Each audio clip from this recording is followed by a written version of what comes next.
We got you good. Is Groby here? Yeah, he's coming. Okay. And Tim's running the meeting? Okay. Is that right? That's fine. I just gotta get my little check marks for Andrew's knowledge.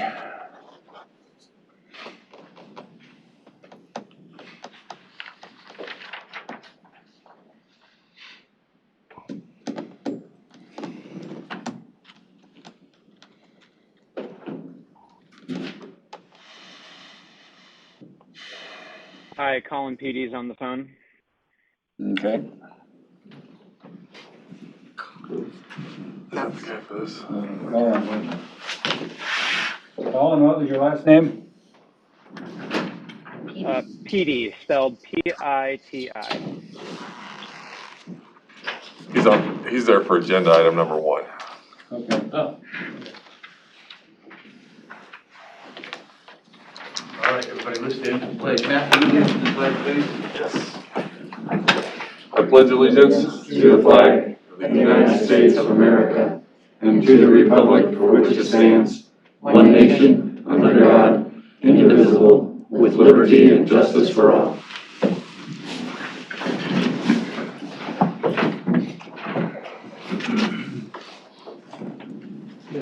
First item on our agenda today is the consent agenda. Anybody have a chance to take a look? I'll make a motion. I'll second that. We have a motion and a second on consent agenda. Any discussion? No. All in favor signify by saying aye. Aye. Opposed, same sign. All right. Aye. That means opposed? No, he's not. No. I said same sign. Next up, we have Matt Wyant and Pam Colstrip, Planning and Zoning Development, public hearing and first consideration of ordinance number 2021-01, an ordinance to amend Chapter 8 of the Potawatomi County, Iowa zoning ordinance by adding a provision that temporary roadside fireworks stands and Christmas tree lots are a principal use in the Class I-1 General Industrial District.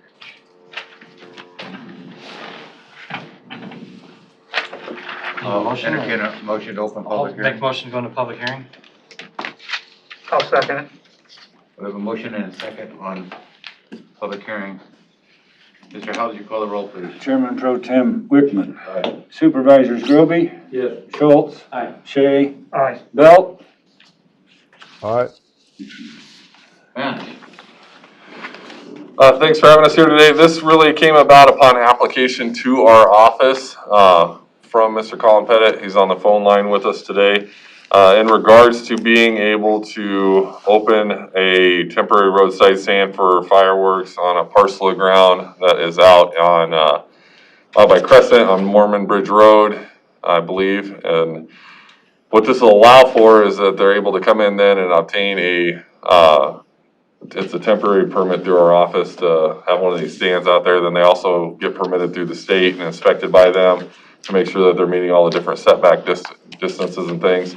We added this provision into the zoning ordinance, not into this zoning district, when the state of Iowa had made the change in their laws to allow for fireworks in the area, and just so that we were prepared at the time to have some of those roadside stands. Most of them, what we have found in the past before is that they start with interest with us and then they move into a jurisdiction just because there's more traffic, more people around there to have it. But it is a good idea for us to have these provisions in our different code sections so that way we are prepared for when requests like Colin's come through. So, and Colin, is there anything that you would like to speak to on this?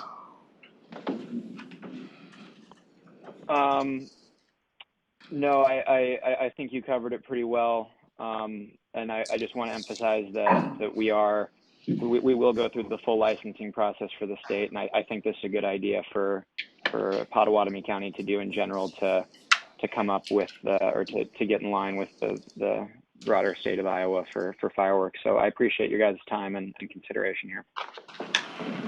Where are you gonna set up at?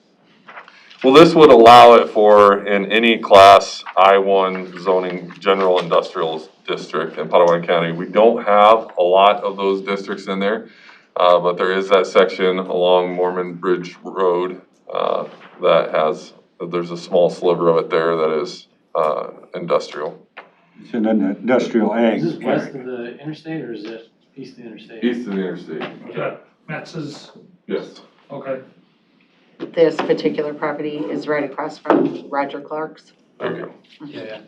Have you run one before, Colin? Yeah, so my business, we've been in business for 5 years. This is going to be our 6th year. Our principal location is up in Jefferson, South Dakota. So this would be our second location. Plenty of off-road parking there.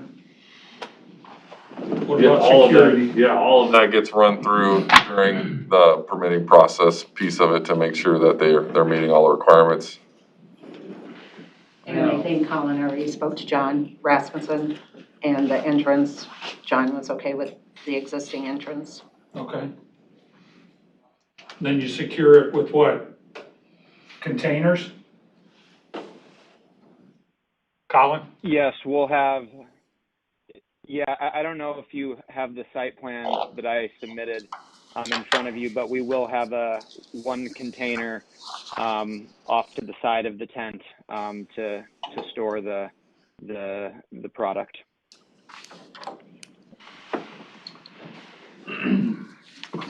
You need a motion to approve? No, we'll just need a motion to have, We're gonna go out of session first. I'll make a motion to have a public hearing unless there's any other comments that need to be made. Matt, is there fire suppression required for this kind of a? There are mitigation methods for that, yes, that are required by the state. Okay. So, and to include separation distances as part of that, so. But I mean, that would be all contingent on, when you issuing him a permit, you had to verify all those things, correct? Well, the state actually does that part of it and comes down and inspects that piece of it, yeah. Easy enough. All right, I'm good with it. I'll make a motion to go out of public hearing. I'll second that. Is there anyone else here speaking in favor? Anyone opposed? Mr. Hauser, call the roll, please. Chairman Pro Tem Wickman. Aye. Supervisors Groby. Yes. Schultz. Aye. Shay. Aye. Belt. Alright. Okay, do you need a motion to approve that? I'll make the motion to approve. And set, you want a Second motion to consideration. approve and set second consideration. What do you want to do? It's not on our, It's not here, but I can write it in for him. What do you want that for, Matt? Second. Next Tuesday. Second. Is that next Tuesday? Next Tuesday. Next Tuesday? Second. okay, 10 a.m.? Yep. Okay, I'll second that. Who made the motion? I did. Matt? Mr. Shade. Okay,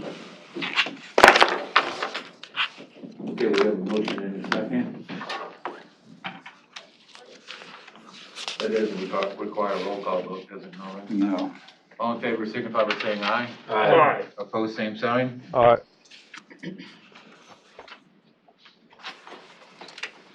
All right. Next up, we have Becky Linehan with the Finance Department, the public hearing on an amendment. I don't. Was that gonna be at 10 o'clock? Yes. The Fairfield County Budget fiscal year 2021 and approve and authorize the board to sign resolution 12-2021. So with that, this is a public hearing, right? We'll need a motion to open public hearing. Motion, so moved. Second. We have a motion and a second on the public hearing. Mr. Hauser, you call the roll, please. Chairman Pro Tem Wickman. Aye. Supervisors Groby. Yes. Schultz. Aye. Shay. Aye. Belt. Alright. Okay, Becky. You should have had copies of the amendment in your drop-down box. Do you have anything? We do. I'm sure you guys have. Yeah, what, And the amendment is for Board of Supervisors Impact Fund expense of $602,000. Auditor, COVID cares, and civic life grants, revenue of $183,068. Expense of $183,068. Conservation, insurance changes in the amount of $34,000 expense. Board of Health, COVID-19 revenue and expense. Revenue amount of $789,465. Expense amount $1,601,648. And lastly, conservation, I did that one, excuse me. IT, Zerker fiscal year bill crossed years, so that expense amount is $122,000. Hold on, Becky, thanks for that. The information services, I know that was a Zerker expense on the maintenance side of things. I think we're gonna snatch Matt and get him back in here for a second. Becky, you said his revenue change was what? Public health, the revenue was $789,465. And the expense was 1.6? Yes, sir. Matt, I hate to put you on the spot here, but we are doing an amendment on your public health budget. Yes. You had additional revenue of 789, 465. Was that part of the reimbursement from? We should have received in 1.18 million, and then we were gonna receive another 400 and some odd thousand. I haven't gotten any confirmation that it's come in yet, but we were in line for it. Is that the 446? Yes. Okay, that just came in. We got the 446, 05704 map, but that just goes directly into the general fund and we can use it for whatever we want. Correct, and that's the same with the 1.18 million is the same. It's just offsetting our COVID expenses that we've had. Okay, because the 466,057,04 was monies that was left over from other counties that didn't use their monies and such. So you're gonna take that and throw it into your COVID operation. I mean, it's just, it has to be utilized in that fashion. I mean, as far as being able to justify what we used it on, or that we had expenses for it. So all of the monies that's come in from the CARES and those pieces, yes, we have put it in that line item so we can track what's coming in and what's going out and have justification for what we're spending it on. That money doesn't require any justification. This 466 was my understanding when I was on the call with the governor and those guys when they presented that. Correct. It did not require justification up front to receive those funds. It was just done on a per capita basis. The concern would be on the backside of it when they come back through to do some sort of an audit and they say, what did you utilize these funds for? Then we can say we utilized it for our COVID relief efforts, or if the board chooses to utilize it in some other fashion, that's fine too. Sure. But if we use it for that, does it prohibit us from getting some other funds from state or FEMA or something? Or are we still applying? It would potentially cut back on what our reimbursement ask for FEMA is. Okay. We might want to just think through that though. Okay, thank you. Will do. So Matt, the 1.2 or 1.18, whatever it was. If we made, I don't recall an amendment for that. You did a $1 million amendment prior to those funds coming in, For you to spend it. yes. Will there be another budget amendment before the end of the year, Becky? For Matt on public health? If need be. Okay.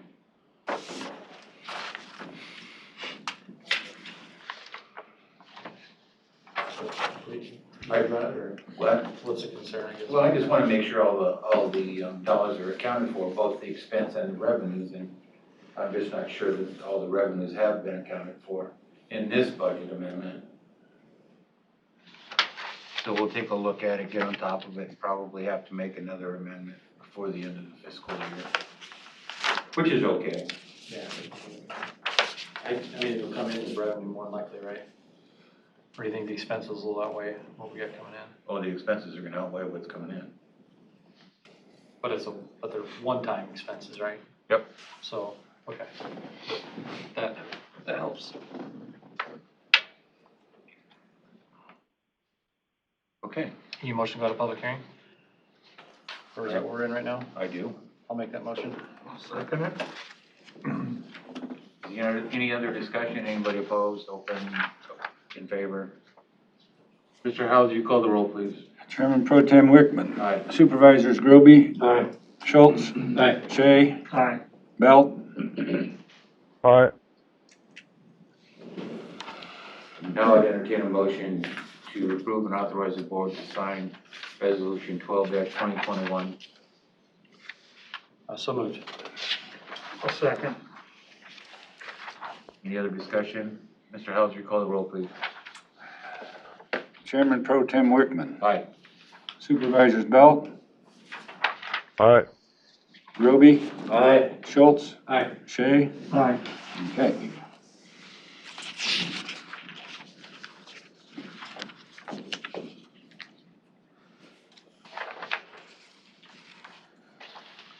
Next up, we have Jason Slack, discussion and or decision to approve some changes in the contract for the B wing. The first one will be CRC 034 boiler room. Jason, you want to give us a little update on that, please? Yeah, this change order, in the amount of $1,595.79, is concerning an area in the west basement mechanical room behind the elevators. There was a conflict between the fire sprinkler main and some ductwork that they needed to run for that air handler that's in that space. I spoke with ETI. They thought that we would not have to move that fire main, but it was just too close to call. They wound up having to move it to get that ductwork installed. And that's the cost associated with that. How much was it? $1,595.79. I'll make a motion to approve. Any other discussion? We have a motion and a second on CRC 034. All in favor signify by saying aye. Aye. Aye. Opposed, same sign. Jason, you're up again on CRC 040. This is the garage Sally Port exterior window. Upon kind of inspection of the space down there in basically it's our old maintenance garage. Now it's going to be the court security garage. There's a big window in there. It's about 2 foot by 6 foot. It's big enough for a person to get through. Probably not what we need to have in a secure area. Rather than remove the window and brick it in, we propose to just weld some bars over that window and put some mirror glazing on it so it's not easy to see in. And that would be cheaper than actually blocking it in. But that change order is in the amount of $1,660.05. Only question I have is, have you ran this by the sheriff? I spoke with Sam Artfeld and he's behind me on it. I'll make a motion. I'll second it. Yeah, I mean, my only concern is as long as the law enforcement are okay with it, then Okay, we're good then. Jason, do you think that should have been caught in the original plan? It probably should have, yes. Thank you. Okay, we have a motion and a second to approve CRC 040. All in favor, signify by saying aye. Aye. All right, Opposed, same sign. Next up, Jason, you are up with Parallel Technologies quote for 24 user licenses. Jason. So as we've got pretty much all of the cameras and door locks switched over into courthouse, and as we're using the system and trying to understand the functionality of it a lot better. We're utilizing all 5 licenses that were in the original proposal, and we're realizing that we're gonna need quite a bit more licenses for the system operators and administrators to be able to do all the work at the jail. So these licenses are concurrent license, which means we can have up to 50 people in there that have rights to the system, but there can only be, right now, 5 people in there at a time. And we're starting to experience some congestion where somebody can't get logged into the system who needs to be logged into it. So we're proposing to purchase 24 more licenses, and we believe that that should meet our current needs with the jail and the courthouse together. Is that a one-time cost? It is a one-time cost. The licenses are $278.57 or $278.57 a piece. So if we need more licenses, we can purchase those at a later date. But right now, 24 more is going to meet our needs. Do you have room for this in the bond? Yes. Motion approved. Any other discussion for Jason? We have a motion and a second to approve. All in favor, signify by saying aye. Aye. all right. Opposed, same sign. All right, Jason, I think that's it for you, huh? You've got a budget presentation coming up too. I'll be back. Thank you. Next up, we have Susan Barron, Executive Director of Sustainable Iowa Land Trust, a presentation on how the organization operates, and a new book, An Iowa Landowner's Guide to Sustainable Food Crops. Susan, are you on? Oh, there you are. I am. Can you guys see me okay? Yes. Okay. This is a real testament to Andrew for getting all this text sorted out. So I want to thank you all for giving me a few minutes on your agenda. And welcome. And it's good to see Melvin again. He was the chair of our founding board. So he's always thought of fondly. Hi, Melvin. Yes. So I'm here today because we have an excuse to come and talk to you guys and introduce you to the Sustainable Iowa Land Trust in case you don't know about us yet. And that is our Landowners Guide. So I'm going to share my screen here and tell you about us. And I hope it works. Okay. So you should be able to see a page with our logo on it. Is that correct? Yep. Yeah. Okay. So the Sustainable Iowa Land Trust was started about 6 years ago. It was launched by 25 people across Iowa who felt the need to stop our, what seems to be a farm crisis every 30 or 40 years. And our main purpose is to permanently protect land, so to preserve farmland just for growing table food crops, specialty crops, and managed grazing. And we really target areas around growing cities. So while Melvin was president, actually it was our first big vote 3 months into the organization's existence, we voted to acquire 53 acres in Honey Creek, which we still own, but is actually up for sale with a conservation easement on it. And our purpose here is to reduce the cost of land for future farming. Right now, that's the number one obstacle for young farmers getting into farming is the cost of land. And as many of you are probably familiar, even kids who are inheriting the farm often have to buy the farm from their siblings who are living out of state and expecting a cash out. So our interest here is to permanently protect it with a conservation easement, or in some cases, people donate some or all of their farm to SILT for this purpose. And since the land closest to our cities is always under the highest development pressure, it really makes a big difference. And there are some pretty significant federal and state tax incentives available to landowners who protect their land with a land trust. So our sole purpose is to keep land in production, in table food production to feed the communities where the land is located. So we learned early on that it's been so long since most of our land even grows table food that a lot of folks have even forgotten that it can. Some of you may know that way back when, Iowa farms averaged 34 crops per farm. Nowadays, it's closer to 2. And we do export most of that crop, as you know. And we import nearly 90% of our food to Iowa, which I think is a little out of balance. And a lot of people agree. So our very first thing we need to do is re-educate landowners as to what food can grow on Iowa soils. So we developed this book with the help from the Sustainable Agriculture Research and Education Program at the USDA. And it's available online. We also believe I mailed you a copy, and we can get you multiple print copies if you like.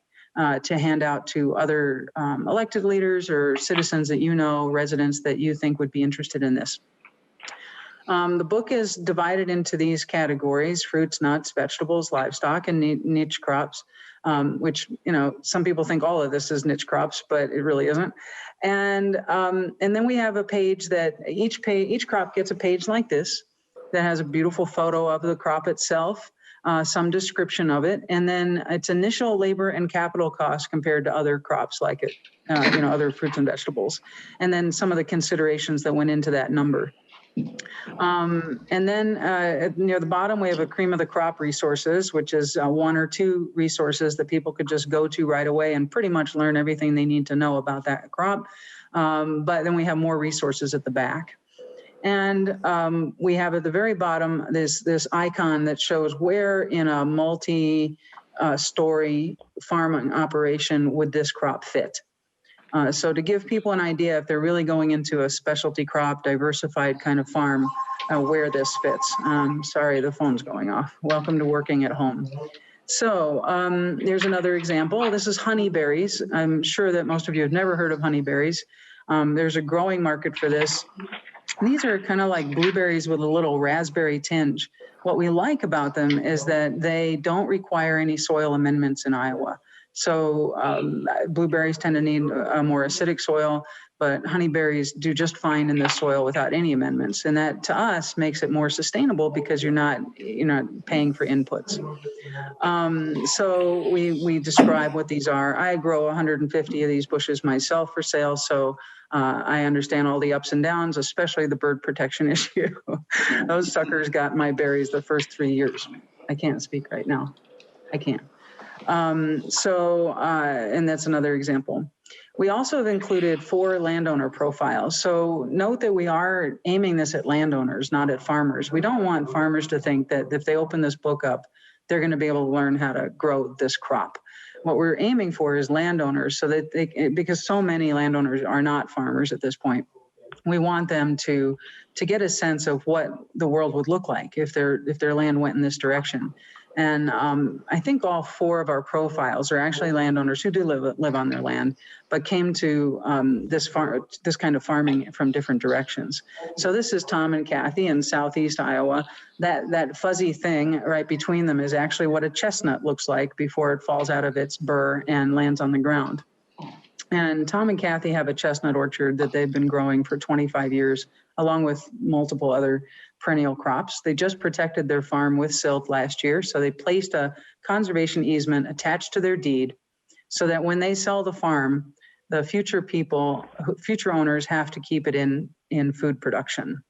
That means it's going to be more affordable because it's not going to be sold to someone who would turn it into a development or anything else. So, but that chestnut farm actually nets about $7,000 per acre per year, just in the chestnuts alone. And the great thing about it is it's a beautiful place where people can bring their families and they can pick nuts up off the ground, and then they pay Tom and Kathy for the nuts. So it's pretty cool when you get your customers to do the harvesting. So, and here's an example of what we do in the back in terms of more resources. And then we encourage you to go to the website where we've created an interactive shareable version of the crop book, as you can see, and you can choose to just flip through it on the website with all the beautiful photos. You can download a PDF, and like I said, and the resources, of course, have links to them. Or, like I said, you can contact us for more paper copies. If you're like me, we still have a penchant for paper copies. So just wanted to see if you had any questions. I'm good. Susan, do you want to touch on the financial advantages of putting your farm under an easement? Sure. There are two major tax incentives that are available. We don't make any promises about that. We just tell you to speak to your CPA or your lawyer about it. But at the federal level, for farmers who qualify as farmers under the USDA, there's a 100% deduction of your adjusted gross income for up to 16 years, up to the value that you lose in your land when you protect it. So let's say you have $1 million farm, you put this easement on it, whether or not you ever plan to sell the farm doesn't matter. It's when you place the easement on the farm, when the date kicks in, and you will have paid for two appraisals, one for your farm at fair market value and one for your farm with this easement on it. And then that's the number, that difference in the value, which tends to be about 40% so far, even though we're early in the process. That's the number, that 400,000, let's say, that you take to your CPA and say, okay, this is what I've donated. And here are the forms that we make sure you have. And that's the deduction for up to 16 years, 100% of your adjusted gross income. If you have a century farm or a heritage farm, this is a great way to protect it, to cash flow some of what's going on in your farm, and to assure that the grandkids or the great grandkids don't turn it into a Walmart parking lot. Now, there are plenty of people who want it to turn into a Walmart parking lot, and that's fine. We're looking for the folks who want to keep their farm as a farm in perpetuity. And then at the state level, there's a 20-year tax credit. So it's not a deduction, it's a credit, and it's 50 cents for every dollar of value that you've donated. So let's say on this farm, there's $400,000 of value donated. Up to $200,000 of that would apply to this tax credit, and there would be $100,000 in taxes that you would not pay at the state level for up to 20 years. You can take that credit up to 20 years. It's a carry forward for those of you who know that. So you have to take it each year as much as you can until you run out. And then the remaining 200,000 can still be itemized. I don't live in a world where I pay that much state taxes, so I don't know how that all looks, but that's the benefit that's available at the state level. So we don't generally purchase land or easements. We're too young to do that, and we just don't have the ability. But these kind of tax benefits are the kind of thing that we believe that especially the older farmers who are looking at retiring and who don't have kids left on the farm would be interested in knowing about, so they can factor it into their income and see how it works for them. But primarily the people that we speak to are so motivated by the fact that we specialize just in this one thing, protecting farms as farms. That's really the driving motivation to have a conversation with us about this. Any other questions? Our planning and zoning director is here, and the boards, and most counties do, you're always looking for places for subdivisions, more houses. Is there a way you can integrate a farm into residential developments? Yeah, actually, that's the most exciting thing, I think. We are now we're a partner in the first agri-hood development in Iowa that involves a land trust, and that is in Lynn County, Cedar Rapids area. And an agri-hood or an agri-community is basically a new residential development that's a place-based development focused on an organic food farm. And what we're seeing around the country, there's about 90 of these around the country now, and I've talked to multiple developers about this. and they see 35% premium on the homes that they can sell on smaller lots. They sell them faster, and they sell them for more. So it's a real good deal for developers. But developers don't want to become farmers or farm managers generally. So we can take on the part that remains a farm, which can be as small as 20 or 30 acres, or can be as large as 1,000 acres, like it is down in Georgia.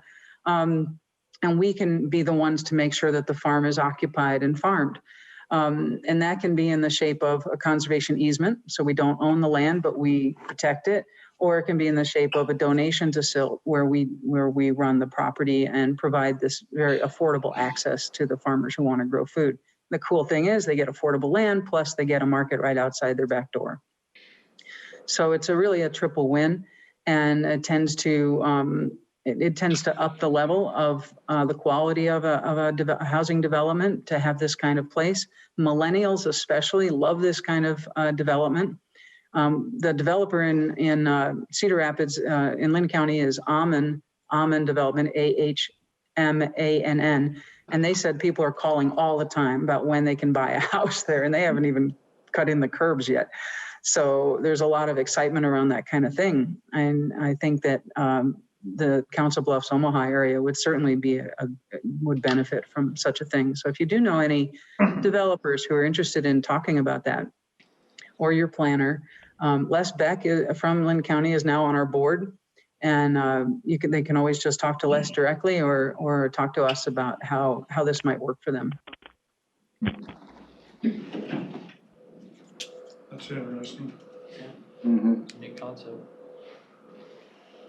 So we just launched our Circle Our Cities campaign. I was profiled in the Des Moines Register for what that's worth, announcing it. But our goal is that in the next 10 years, we surround our 10 cities with 10 farms each.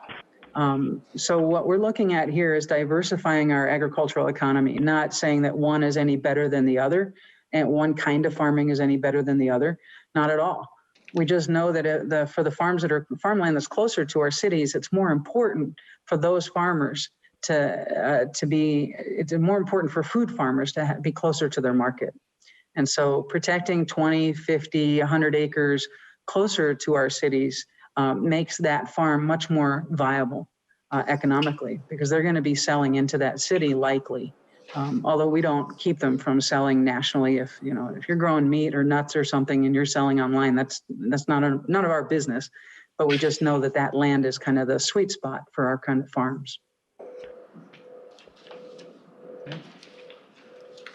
Okay. Well, Melvin, I want to thank you for all those softball questions. Well, I'm not able to ask. Will she send literature to us? Pardon me? Will she send literature to us? Our treasurer is also a farmer, and she's and she asked if you could send more literature or Absolutely. more books. I'd be glad to send you first of all, please look at silt.org, because we've invested a lot in the website since we're a small organization, but I'd be glad to send you more of these books as well. So we can send you some brochures and some books, and some counties ask us not for any extras, and some counties ask us for as many as 30. Do you have some thoughts about people you'd want to distribute it to, township folks, or we've already sent a copy to every NRCS office in the state. Or if you know of local residents you'd rather just hand out a book to, you can give me some idea of, and we'll get them off to the mail in the mail to you this week. My husband doesn't even know how to turn a computer on, so I just need one. I got you. Okay. Why don't you send several, and Thank you. and I don't know if Matt would need any is in his office or. Yeah, I'd take a copy of it, that'd be great. Yeah, why don't you send 5, I guess, I don't know. Okay. Yeah, we'll send you half a dozen or so, and some brochures too, so that you know what we're doing here. The book is digital? Yes, the book is also Okay. digital. On that page I showed you, silt.org/cropbook. Okay. And you can download the PDF, or you can just share the link with anyone you want, and it's interactive there. Okay. So, all right. Okay. Well, thank you so much for your time. I know you've got an awful lot of other things to be dealing with, especially with all this COVID stuff, but I do appreciate your time and a chance to introduce us to y'all. Okay, any other questions for Susan? Silt.org, right? You got it. All right. Susan, Thank you. thanks for All right. explaining that to us today. Thank you. And thank you, Andrew, for making it possible. Take care now. We'll stay in touch. Okay, bye-bye. Bye. I don't know how to shut her off. Okay, just click, yeah, and just leave it there, don't do anything else. You can minimize that, but, okay, now we're good. Okay. When I go get back on for our budget stuff, I'll need to use Zoom again so Scott can get on, Okay. but I'll use Andrew's account. All right, I don't know why we're not showing up on the back. Whether you want Scott to be able to see the, Scott will be able to see the Zoom when we get. oh, you're gonna zoom too? Yeah. Okay. Maybe that's why we don't have a camera there. we have Melvin Hauser. Discussion and decision on compensation board's recommendation for elected officials for fiscal year 21-22, and setting the date to sign the resolution determining decision on the compensation board's recommendation. Well, the reason we put this on a month early is because if you guys wanted to adjust your salaries different than the other recommendations for the other offices, you need to do that 30 days before the public hearing. So that's mainly why we put it on here, just for your if you want to do anything different, you're going to have to do it today. And if you're not, then we'll just have the recommendation will just be on the If we do the same. 31st or the 30th or 31st when we have our budget hearing. I don't anticipate the need for us to do anything different than what we do Okay. the rest. We'll do the same as the county workers. So we can just go ahead and make a motion if you want, just to have that resolution on during the budget hearing. Right, Becky? Motion. Right, Yes, you're Becky? talking, We don't need to do anything today. No, you Just don't. discussion? Right. No, and it'll automatically, yeah, that was just if we're discussion. gonna change, if we're gonna change, we would have to. If you're gonna change, you would have to do it this week. Good. But if you're not, then we don't have to do anything. If we were going to change the boards, Independent of the other, like. independent of the other elected officials, it has to be done today. Right. I don't see the need to do that. Okay. No, and you guys have taken a hit over a couple of years, and I don't see any reason that you should be taking another hit. So that's all we need to know, because the resolution will be on the public hearing when you approve the budget. You'll also approve those salaries for the electeds. That'll happen in the budget hearing. Yeah. Mr. Shea, and you'll have the opportunity to lower that, actually, let me rephrase that. The board will have the opportunity to lower the compensation board's recommendation of 2.5 to whatever the council says. If I do that. Correct. But I think the budget director would like to know what your intentions are well before then, so. Yeah, well, the next item is really gonna help us get to that. Okay. Did we set, Justin, did you set these department head budget review sessions? I see the sheriff is on for 11. I asked Andrew to set them up so they would come basically like every 5 to 10 minutes or something like that. And So I we- just texted Good job. Jeff Thulen, they were interviewing down at the veterans office. We can recess for 15 minutes if you want, just come back. It's not that big a deal. Give me a chance to get And this I set also up. told him he could call in, if Pardon that's me? okay as well. I told him he could call in if they wanted to as well. It doesn't matter, I just think we're gonna get backed up down the line, so it's up to you. Scott, are you okay to recess until 11? What's that? Are you okay to recess until 11? We're gonna sit and wait until 11, you said? Yeah, so Scott, I'd asked Andrew to set it up so we could do like 5 to 10 minute increments between the departments, but he set that to start at 11 a.m. And that'll give me a chance to get the Zoom set up, so I sent you a link, all you have to do is click on that link on your computer, and it'll take you to it. Okay. I've already opened the meeting, so it's already going. what did we do with, did we do anything with the comp board and setting a date and stuff? So we didn't, the board's not changing ours differently than the rest of the elected officials at this point, so we don't have to do anything until down the road when we look at all elected officials. So ours will be in the same Okay, percentage as theirs unless we change everybody. We need to set a so we date. don't need to do a set, No. No, 'cause Yeah, it okay. automatically comes at the budget hearing, that resolution. And okay, when we publish for the budget hearing, we'll also publish that motion too. okay. So I'll get it set So up. we'll, You're on now, so all you gotta do is We'll- click on that link that I emailed you and you'll be able to get on Zoom. okay. Okay, So we'll be back in about 15 minutes. Is that okay with you, Scott, really? I mean, I know your schedule's pretty busy Nope. today. yeah, no, that'd be fine. Thank Okay. you. All right, we're in recess till 11. Bye. I'm gonna, you don't have to do anything with that. I'm gonna come over there and get on this. Okay, I remember coming out to that.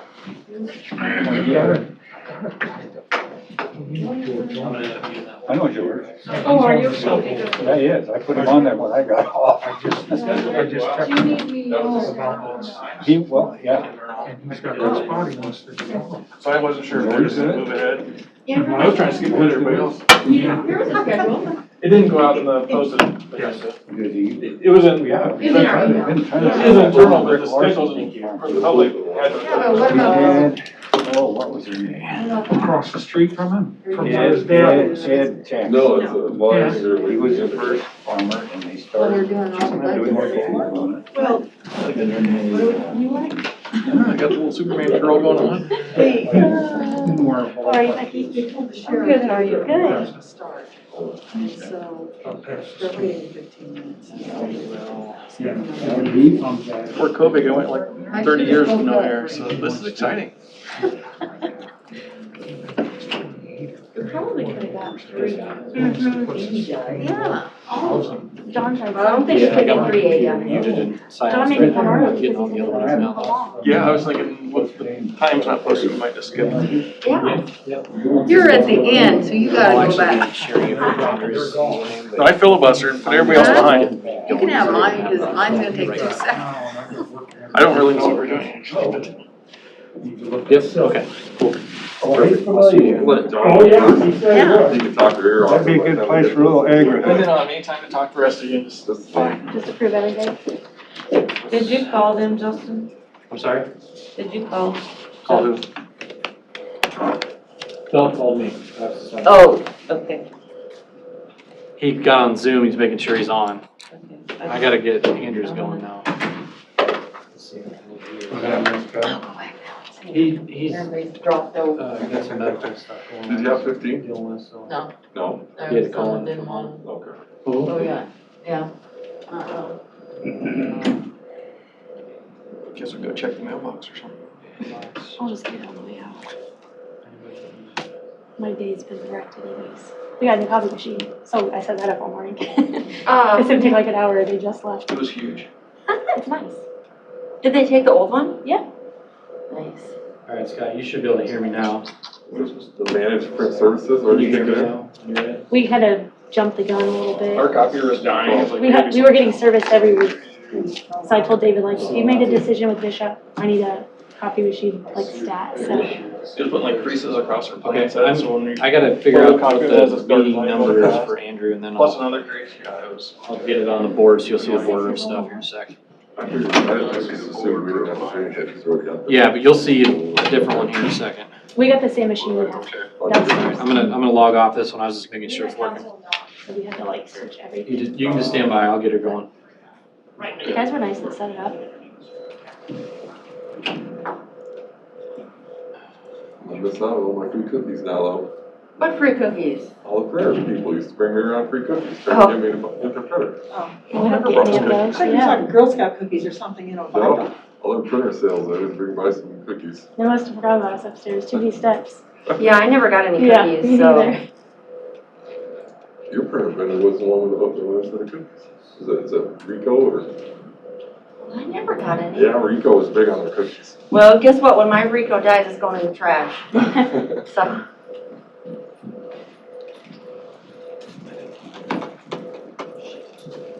Maybe it would be different if I would have got it. So we just all YouTube sitting here. So we quite. Probably. I think so. Well, sometimes they shut the YouTube part off. Everything's going, we're still live, the public, so everyone's aware. We'll behave then. So in other words, you guys just discussed how you determine who you're gonna purchase from by whether or Yeah. not they Second in the world. Yeah. Prosecutors love that type of evidence. Good thing we already made a decision, huh? Yeah, right. It was only like 3 cookies though. Okay, Scott, can you hear us now on Zoom? Yep, I can. Okay, cool, and you should see should be able to see John. I do see John. Yours, I see the, hey, John. Okay, and then I'm gonna try something else. Share. Okay, do you see now the spreadsheet? Yes, I can. Okay, perfect. So I'm gonna go ahead and, I'm gonna leave this up, and then here in about 10 minutes, we'll be back. Yeah, not a problem. Okay.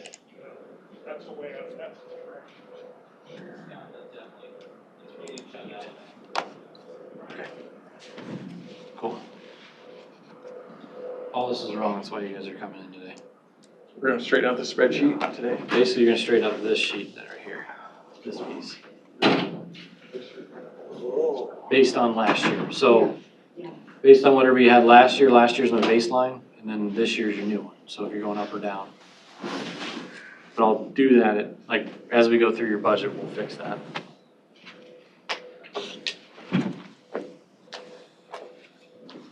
Look at that, planning and development, unfunded, Us too. we're out. Well, I used to have you change. So the red means you went up and it's red because it's bad. Green means they gave money back and that's good. Nice. Good for who? For the budget, taxpayers. Where'd the board go? Is it gonna work? Oh, Becky's gone. Is it gonna work that way, or they're gonna have to break it down to service areas? They will have to put it in service areas. Well, these guys won't. Yeah, your office is the only one that understands the service areas. I don't think, yeah, because we always get our budget at the budget hearing, and it's got all the service areas. What, 10 of them, I think. Public safety, conservation, administration. We're like in 7, but then we have capital projects somewhere else. It's kind of weird. Yeah. And you got all that ready to go for the Farm Bureau tomorrow? Farm Bureau's tomorrow? No. What time? 5 o'clock? 5 o'clock. I know, it snuck up on me too when I saw It seems that. like it's about 3 weeks early, Yeah, that's, because usually it's mid-March we're doing that. Yeah. It's right before we approve the budget, because then we have the numbers and it's Well, all I don't know. finished. I'll send Becky can go if they got any budget questions. Well, actually, Tim and Justin answer all the budget questions. it's nicer out usually, I guess. They want to talk about the jail and the roads. I know. It's usually, Can we just have a normal week? Because we're gonna go from when you gonna plow my road to I need gravel all in the same week. my road was really muddy yesterday. See, there it is. First mud complaint today. So yesterday, we were still having people asking when they're gonna get plowed out. You're complaining about getting. Oh, really? Yeah, we didn't finish it Sunday. No, he came by about 10:30 yesterday. We're on the end of Todd's route, I think.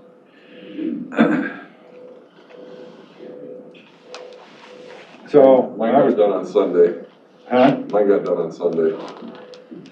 Well, so I just stayed home. Yeah, we got- I got the driveway plowed, but he didn't come by till yesterday morning.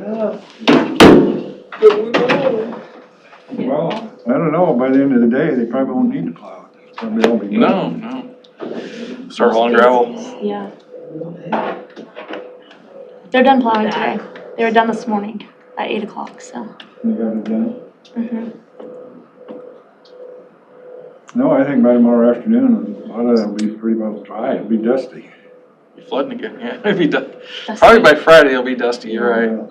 Tomorrow might still be a little muddy. We'll go from plow me out, it's muddy, to dusty in the same week. Yeah. Never had that before. What's the weather tomorrow? I think we're topping out in the 50s all week. No. 39 tomorrow and Thursday. Is it high? Yeah. What are those lows? 20? 23 on one. 27 on the other. Have you checked to see what temperature it is where your dust complaints come in? Do what? Do you have like an idea already of what temperature you hit before you start getting dust complaints? No, I just like to know what the average temperature for the day is, then I kind of know how fast the frost is coming out. So if we're above freezing when you average the highs and lows, then yeah. If we're below freezing, then it's melting from the bottom up, and that's good. If we're above that, then we're melting top down, and that's bad. It gets real muddy, sludgy.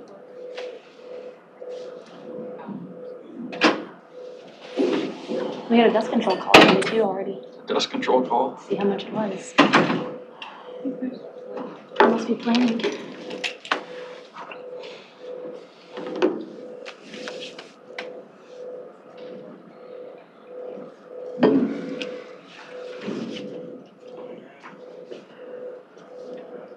Matt, do you know any developers that might be interested in doing an agri-hood? That Lynn County one is really interesting.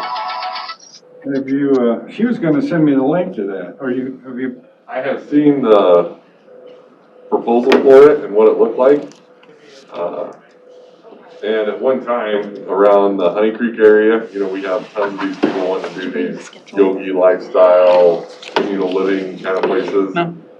And I could have seen something, I could still probably see something like that in that area, because there is a big, homegrown, organic vegetable What are you getting, piece up in there. well, it's kinda like the driftless area up in Woodworking northeast kind of Iowa, where Their the woodworking's kind of geography shoddy. doesn't allow, 24 acre, or 24 row planters. It's all small dairies, small orchards, because they can't, I don't because think we would big, take the it time to just doesn't perfect allow that. for big equipment. The problem that I see with them is if they don't have a really structured leadership group that's gonna carry on running this thing, it's gonna turn into the worst homeowners association disaster that you've ever seen. It could, Because a lot of those homeowners associations, you know, they start out real strong and going, but 20 years down the road, everybody's ready to get rid of them, and then you have a large ag piece that you still have to care for. And I think the one up there in one up there in Lynn County, it has like a communal dining hall there, where they can bring all the vegetables and meats, and they do big meals for everybody and things. If that starts to fall apart, what does it then turn into, kind of thing? yeah. Well, depends on the farmer that's farming it, if he can keep the, keep it looking nice, if you get a few weeds growing. 20 years down the road, somebody has bought the house, and they don't like that sunflower out there in the fence row. Yeah. So I think those are just kind of some of the things that'll be interesting to see how it goes. Well, I've been doing these the first one I heard about was probably 6 years ago. It was down in Arizona. How you doing, Tina? Good, how are you? So it's just gonna take, like you say, good leadership and quality control.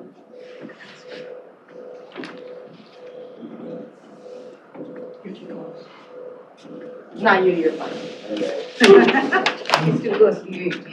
Yeah. John and Tina, do you need this transferred like now? Just before the end of the year.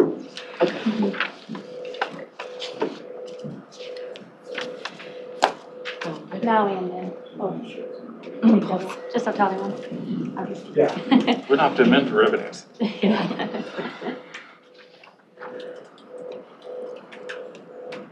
How much rural service do we have left? Oh, I probably have that in front of me. I don't know if it's on here.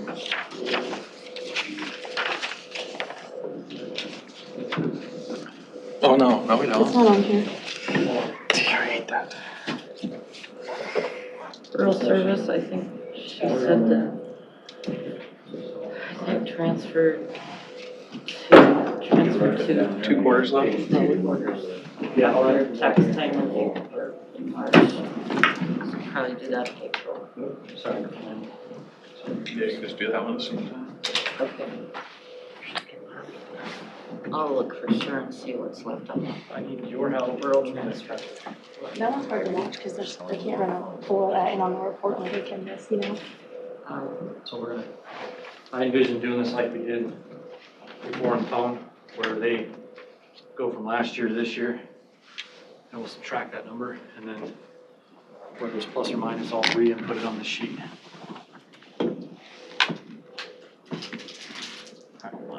All right, we're gonna get ready to go here. Who did we put on first, Justin? 911? Sure. The sheriff, and I just heard from Jeff Doolin, they're wrapping up an interview, he said he'd be here about We're gonna move on without him, we'll 11:10. catch up when he gets here. Recorder, is the recorder here? We're all scheduled, so no. Rhodes is here. Well, of course. We thought if we got here earlier, there'd be more money for us. Yeah. Like that's really gonna happen. How it works? No. Oh. Well, Lee was here. That's what everybody wants, so. More money for roads? We all want that. More money for roads.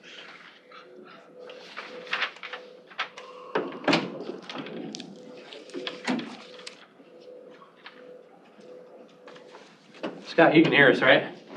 Yes, Okay. And then you see the spreadsheet in front of you? I can. Okay.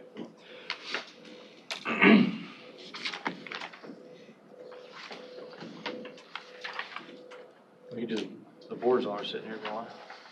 What's that? So we could go to the board of supervisors one if you want. All right, let's do it. Okay. You wanna run the discussion, Chairman, or Mr. Schultz, or you want? Well, all I need to know is, looking at your last year's amount versus this year's amount, what the difference is, and then what fund that difference is coming from. If that makes sense. So if last year, or, I don't have a budget sheet from me. Just give me any one of them, I can see this. So basically what I want to know is total year-to-date activity from 20 to 21, and then the difference of what we have from projected. And that's what we're going to do for each department. Because basically what we're going to use is last year's as your baseline. Because we know what last year cost us. Does that make sense? Are you looking at last year's actual or last year's budget? Last year's budget, I guess.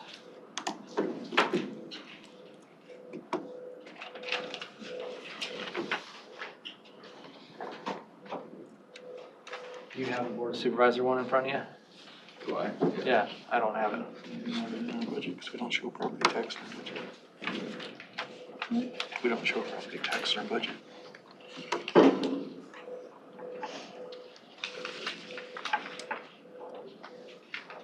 What do you want, Justin? So you see the three funds, we have general supplemental, and rural. I want to know the difference from last year to this year as far as changes go, and that's what goes in this sheet by fund. So if we do general basic fund, we'll start out there.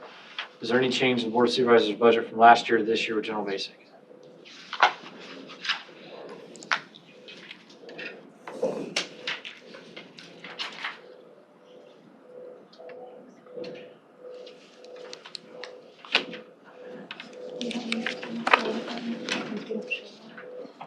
What? Property tax in Department 99, we don't have a report. Brian, Not what one. do you do with that paper that had the changes from I one don't year? think he wants one.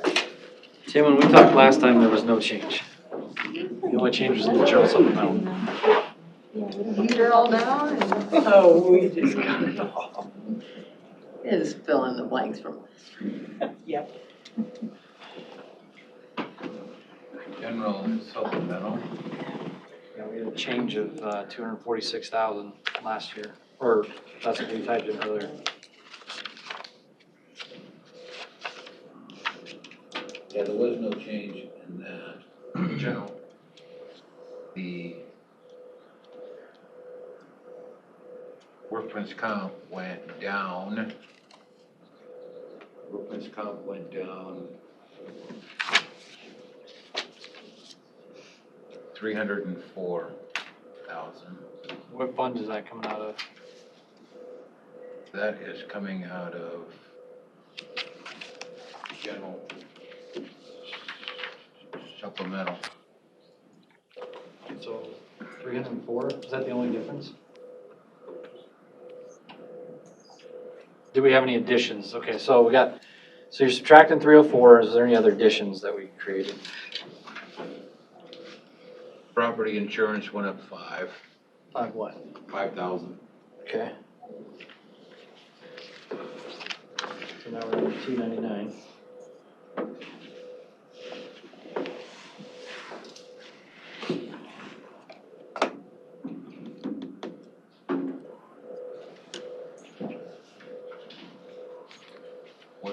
What do we have in our? We had 246 when we went through last time, so there must be something out there that, to the tune of $34,000, or, I mean, sorry, 54,000.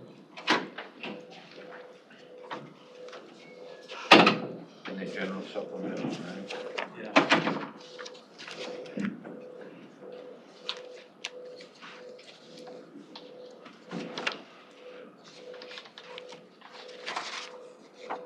Hang on a second, let me find it.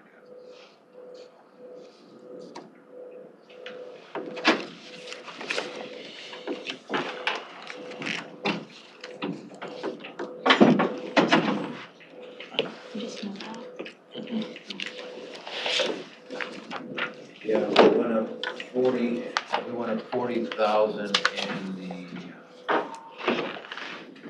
don't know if that would affect us, so yeah, well, juvenile detention went up 40. How was that for? That puts us at 259, What did we have before? 246. 13. We increased something in our meeting.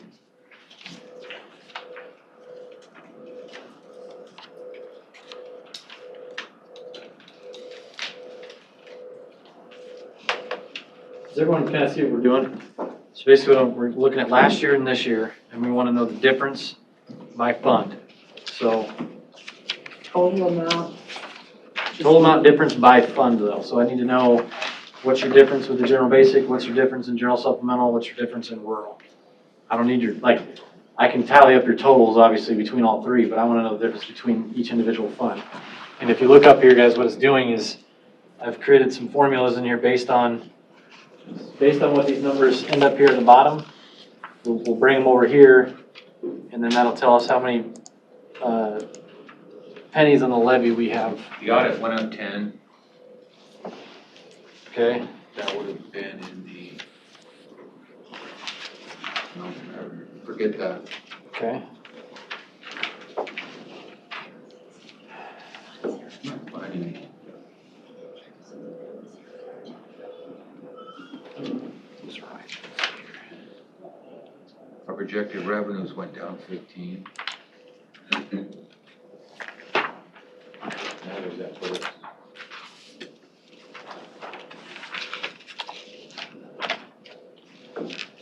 Say that again.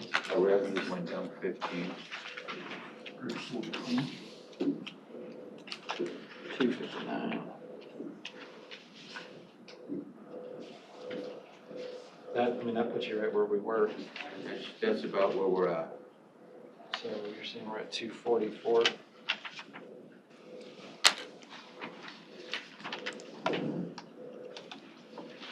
We get to the rural side. 18,000. Well, hold on. So, yeah, okay. Yeah, we're good. So rural, it said it went up 18,000 total.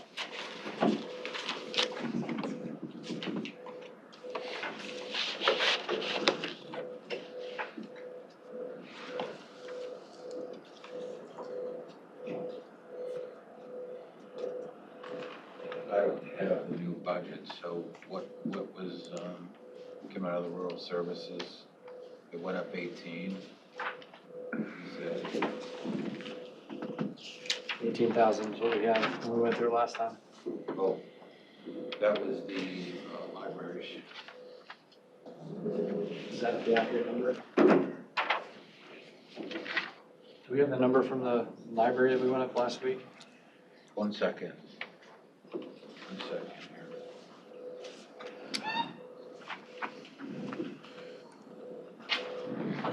I do have it.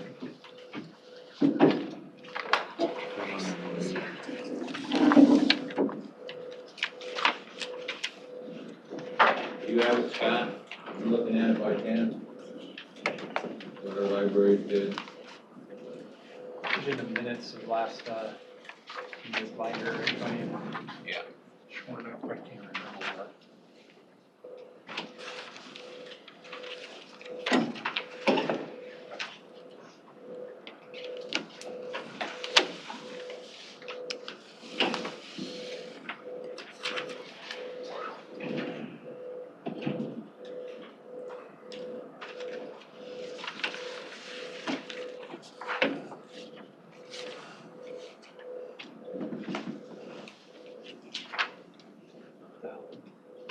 Oh, no one's doing that.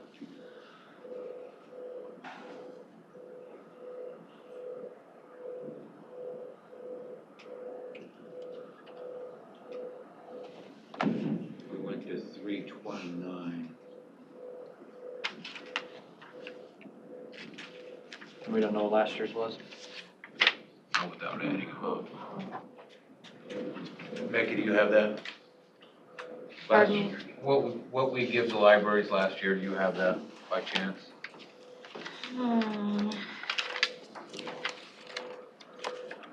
Is it not on the line item in your budget there, Tim? Well, I'd have to add up Council Bluffs, Carter, Lake, Avoca, Oakland, Walnut. I don't have your budget. Give me the numbers, I'll type them in right here. All right. 249, 389. Okay. 247. 37122. 15994. And 7382.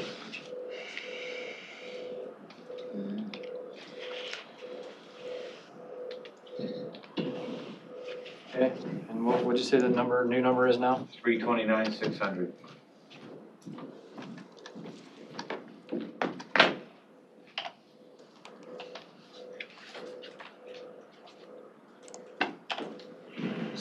$17,466. What do we have? We rounded it up, I think, to 18,000. That's about right. Okay. Good. Okay, so the board budget's done. So let's go back to, can we go back into our order or whatever we were on the agenda? Yep, we I will think have, you guys might be first. the sheriff, jail, and 911. Okay. Do you need my help, or do you think you? No, I'm definitely gonna need your help for sure. Okay. So on 911, you look at the general basic first, is that what you want? Because 911 is gonna be kind of interesting, obviously, because of that, where it's levied. So here's what I can do to make it a little easier for you. You Okay. tell me what the general was last year and then what the general's gonna be this year. Okay, so I showed general basic for 911 last year, 2675,504. Okay? And this year, 2674,508. Which So you're talking $1,000 change. is that the sheriff? That's 911. So the expense is gonna be.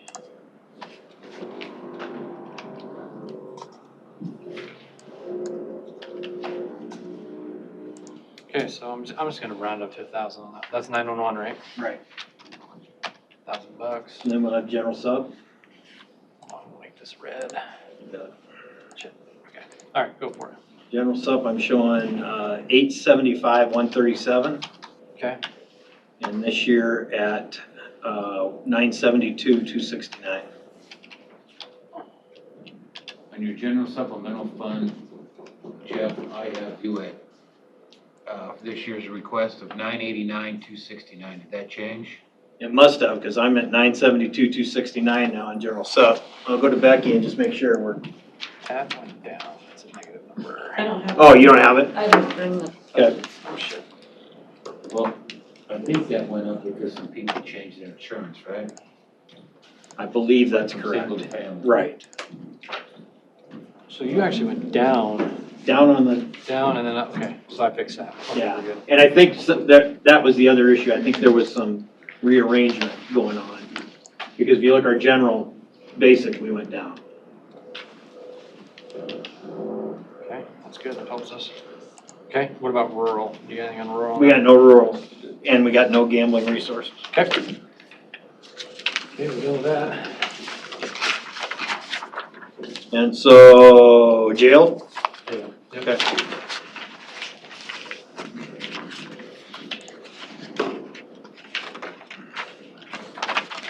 So I'm showing general, basic, under the jail, 7,757, 484.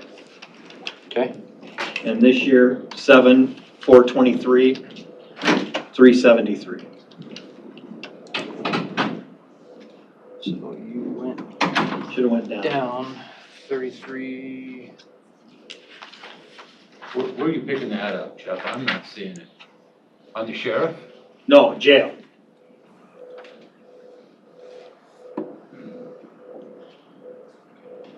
On page 6, the final numbers.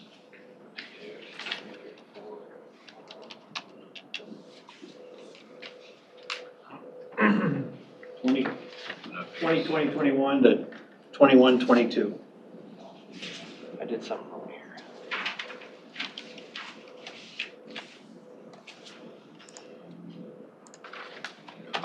Hang on 1 minute. I don't think that's gonna work. How'd the jail go down? How'd we miss that? We had that highlighted because we didn't, it was an unknown at the time. We dropped some stuff. And then, of course, revenues wouldn't have anything to do with this, but Oh shit, are we not factoring that in? That might be why. What's that? We haven't factored revenues against that, have we? Or is that, are you giving me the number after revenues in? this is the fund summary number. Does that incorporate the revenue then? The summary would have the. That would make sense that the revenues would be in there. That's what would make Yeah. that drop. Okay, Becky says yes. Okay, we're good. So that's included. That's probably why, Tim. If you remember right, Nina increased that federal contract number.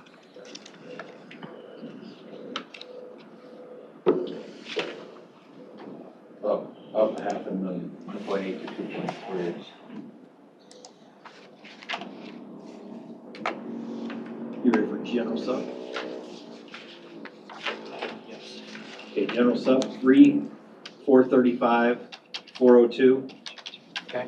And new number for this year, 3,563, 956. So that takes out some of that So that went up. savings, yeah. Yeah, which we had that, so that's good. Okay. 128, 555. That's good, that actually, yeah, cool, we have that one, that makes me feel better. Okay. You ready for the sheriff? Do you have anything in rural or? I don't think we have any rural or Okay. no gambling on that one. Okay, we'll go to sheriff. So sheriff, general basic, Sorry. just say when you're ready. Go for it. 4,115,200. Does that still have the cars in it? No, she took the cars out, but the building is still in it. The building thing. And Becky and I had It's not this, under Fund 1, it's in Fund 18, so it shouldn't okay. reflect in. We had this Fund. conversation on Friday about whether we should show that. You have to leave it in there, it's for budgeting purposes. But I mean, it's not showing up in our general supplemental, right? Well, it comes out of Fund 18. It's coming out of the seized assets, so you don't levy for it. That was my question for her on Friday. Okay, yeah, we're gonna do fund balance for the difference. Okay, So we're good. Okay, yeah, all right. so did I give you general basic? You gave me general basic, I need the new number now. Okay, 4,179,852. So you went up 64,000, we're in the sheriff's office. 64, 652. And general sub, 2, 927, 737. 2, 927, 737? Yep. Okay. And the new number is 2, 862, 010. 62,010. Went down a little Down bit. 65,000, so sheriff's office. Negative. And then we have the rural services. And we'll make that green. Nope, nope, nope, nope. Sorry. Green is good. Okay, and then rural. Yep, this one went up, 440, 580. 440, 580. Right. Okay. And it's going up to 582, 726.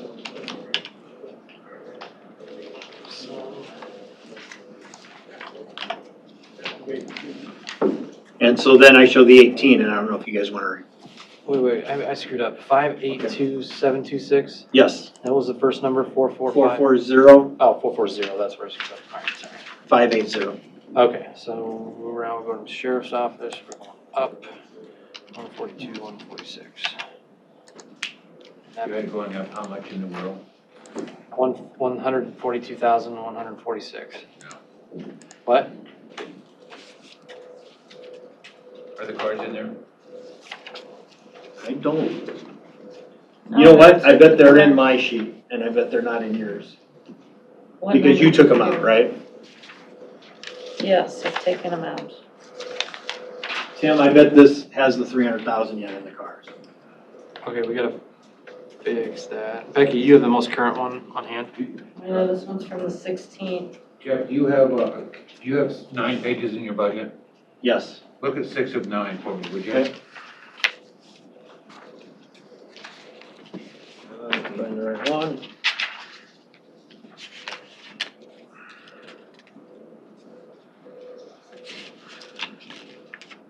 Okay, I'm on 6. All right. Towards the bottom of the page where it says Rural Services Basic Fund, Yep, motor vehicle is about, have 140 in it? yep. So it needs to be subtracted off yours. All right. So hold on, I can fix that. You just tell me Can I what to go take back? out. Can I go back up here, Jeff, to, let's see, I think it's page 3 of 9. Got it? See that 160,000 about in the middle? Yep, Is that still in your budget? it is. Yeah, those numbers are wrong, Justin, that Jeff gave you. That's fine. You tell me what to subtract out, and I can do it right here on the Yeah, you fly. take 160 out of their Hold on. general basic. Subtract what's, how much? 160? 160 off the asking, yeah. Take 140 out of rural. Hold on, I gotta think how to do this here. Is that right? Just speaking. Just, can we subtract it off the 2122 request? Well, I gotta, in order to make this right, I have to, I forgot all about that. well, I put in a calculator here, so I gotta figure out my calculator. I'm sorry. Okay. So, What do you have going up in the rural, Justin? For this year? 140. hold on, I gotta get this right. So minus 160? Is that what you said? Minus 160 out of the general. Alright, hold on, so that is the difference between these two. So then my sum is gonna be, it's gonna equal this minus these two. Or I could just do it by hand on my sheet and just give you the new numbers. I know the number, I can. Okay. It's alright. Okay. I'll just erase my. I'm glad you caught that, because I was going off the last sheets we had, and the car thing got taken out. Times -1 is that equals sum of this minus.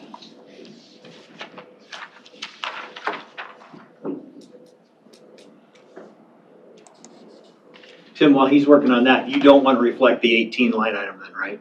The special. Well, I just want to make sure that your expenses and you don't have your expense listed anywhere, do you? For the, For the special law enforcement fund? Yes, it's in Well, there. you do have the Yeah, expense. In Fund 18. yeah, Okay. There we go. All right, I think I fixed it. Sorry. We're on the jail, or sheriff's office, right? Yeah. So we went down, we would have gone down 95,000 in that one. that sounds right. Because I think she was at 0.8% or something like that. 90, well, that doesn't make sense. Is that right? There's gotta be subtractions under both general and, Yeah, but I mean, like, if I had to subtract 160 from what you just told me, you told me 417 minus 160 gives me 401. So, okay. We're good. So we went green. We're good. You get money back in that fund. That one went green.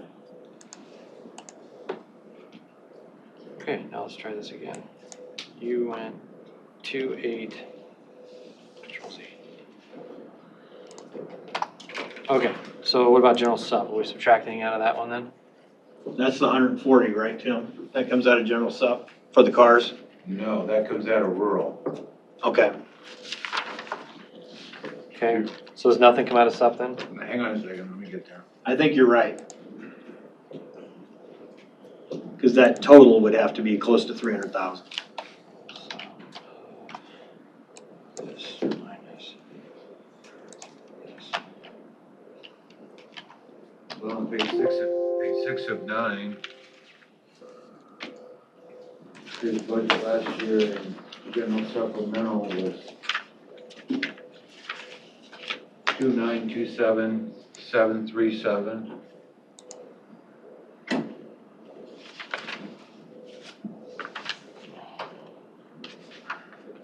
And this year it's 2,862,010. Tim, I'm not with you right now, so what do I need to do here? 140 out of there, I think. Out of rural, right, Scott? Pardon? So. That's rural basic. Yeah, your rural should be 440,580 and 442,726. Sorry, say that again. 440,580 and what? 442,726. That's with the cars out.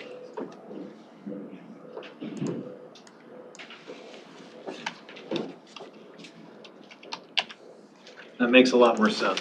Okay, so then the rural's going, you're going up 2146. General supplemental going up 65. 65,727. Going up? No. You took, Going Sorry, going down. down, yeah. I think we're good.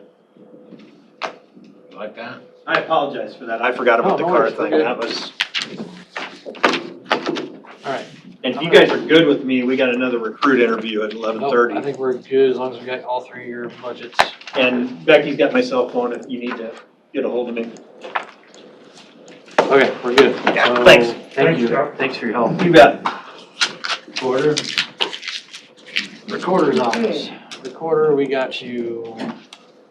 I can do the calculation if you want. You just want to give me your last year's number and then this year I'll do it for you. Okay, under general basic, you want the revenue, No, we want go to your summary page. That's total now. group summary. Yes, 30,989. 89. Okay, And 51,559. For what? Which one? Fund 1. General basic fund. so you guys went up and we are doing recorder. You guys went up 20,570, which is what we were tracking. Okay, We got under, about general sub. okay, 264, 251, Okay, and now 253, 271. 271.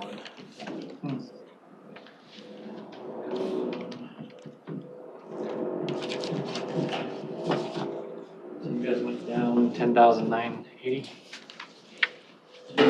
We are gonna have a payout though. Since we've done this, one of our employees is gonna retire. Have you guys calculated what that'll be yet? Well, we don't know exactly because she's retiring July 2nd. So that'll be amending last year's budget then, really? That will come out of, that'll come out of Yeah. next fiscal year's budget. She won't have any sick time because she doesn't have enough, but she'll have some vacation. So we're talking minimal, 5,000-10,000? Probably around 3. Oh. About 4. 4, Yeah. Okay, okay. That's coming out of what will be in this budget we're working on right now though, Justin. So do you want me to include that or not? Some could be I can do 4,000. 6,000. Yeah, just put it in, Minus 5,000, just so we're safe. yeah, general basic. General basic?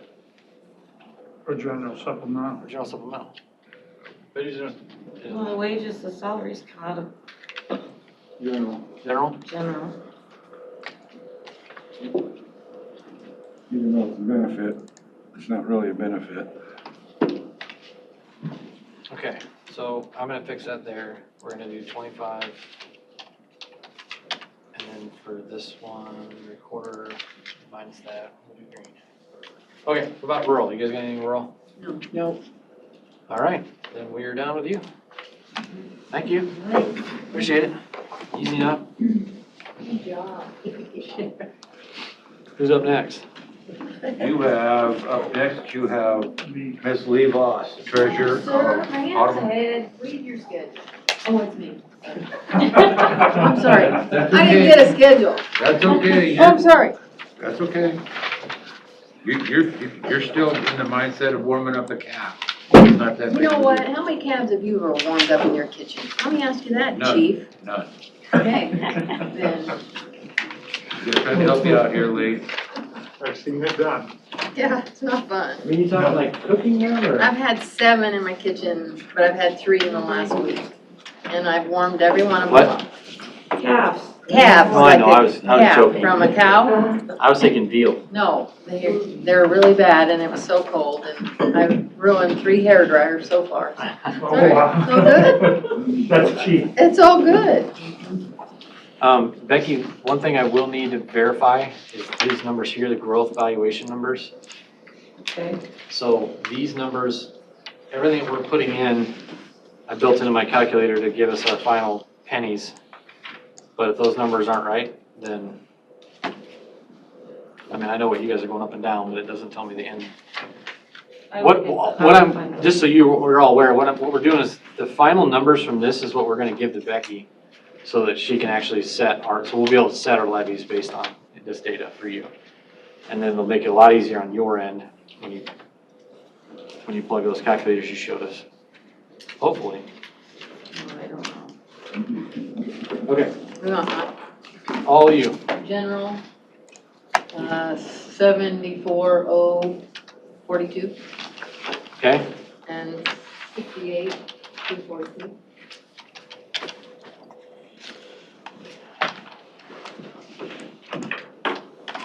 okay, so you went down $5,800 in general.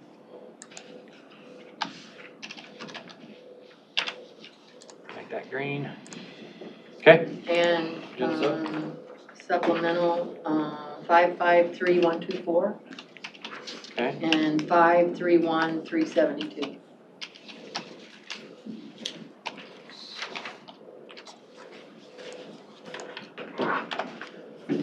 Hey Beth, what's this gaming revenues Down another fund? I have $1,100.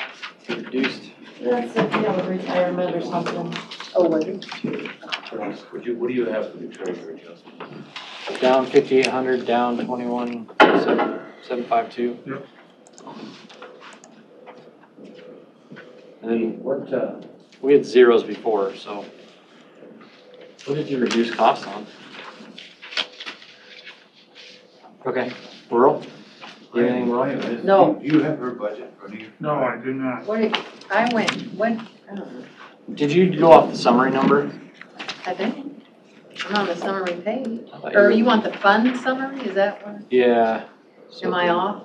No, that's where it was. 74,000 and then 553,000? I had some in salary, you know, there was some that went down because they just started and stuff. I mean, does it sound right in your head to Yeah. you that we went down basically $28,000? It could, because I've got like 3 replacements and they're all at the basic, Okay. so that would, Becky, is that driving with you too? I haven't looked at it, but she did adjust some of her salary line items. Perfect. We had zeros across the board before, so this makes it even better. So that's a good thing. Okay. One second, just before we leave that. what?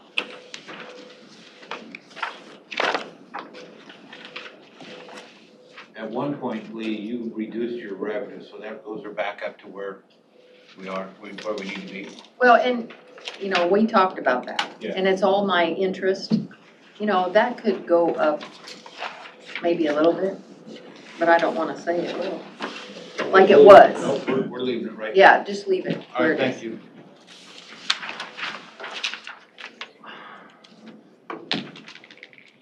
Okay. We're done with treasurer. Who's Next up? up, we have Matt Wyatt. So what do you wanna take first, Matt? What's first on your list there, Justin? Could I pass for just a minute till Maria gets up here with my budget reports? All right, Suzanne. Sorry, I'm late to the party. I don't know what we're doing exactly. We're verifying your budget. It's all good. I don't, no changes from last time, I guess? Yeah, so they don't want. They want changes from last year. Just those action. What do you want changes from last year? Suzanne, what did your per capita rate went down, right? Right, so for the Regen budget, our per capita rate went from $25 per cap to $23 per cap. And that's about 5 cents on the levy, is that correct? I don't know exactly how You see the that number I have calculation. Scott, are you on, Scott? Yes, Didn't you say that was, Suzanne was going down 5 cents on the levy? yes, Okay, you take your 5 cents times, it's 272, 430, that's what Suzanne's going down. Okay, I got it. All right, Suzanne, you're good to go. Thank you. We're done. We're verifying all this stuff, so we're right, Yeah, guys. you're good. Are you good now? Good. All right. You wanna start out with the planning department? Sure. Okay. I do have a rural basic. Planning, rural. Go for it. What am I doing here? So we're going from what it was in 2021, 1920 to 2021?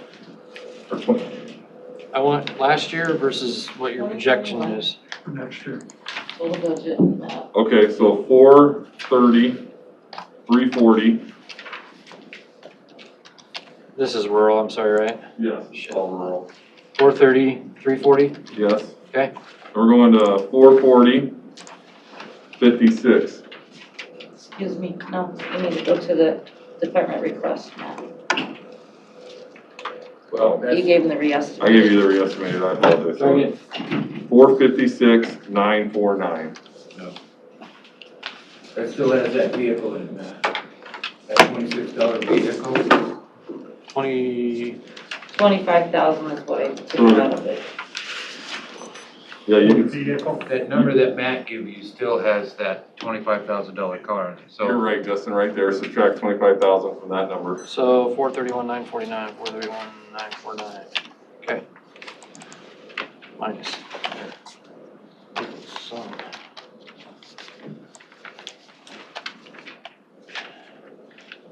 So you went up 1,600 bucks. Does that sound right to you? That would be correct. You're planning?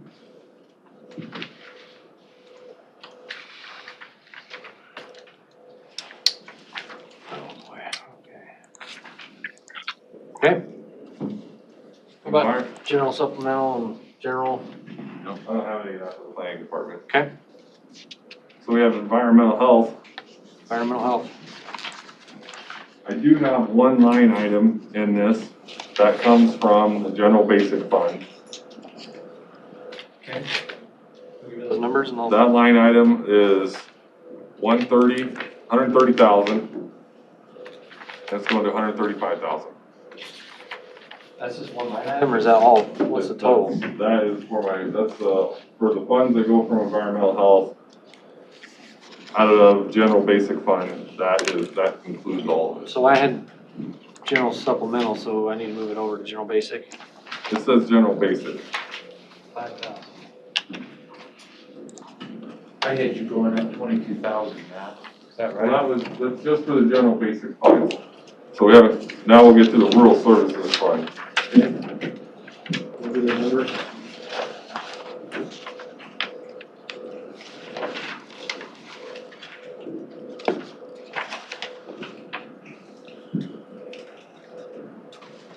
So we're going from 492,632 Okay. to 5,1.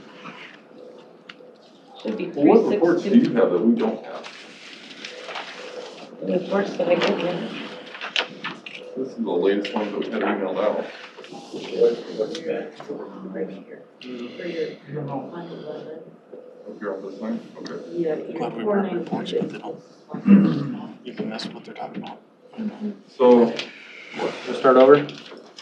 yeah, I'll start over. 362, Okay. 632 Okay. to 379, 745.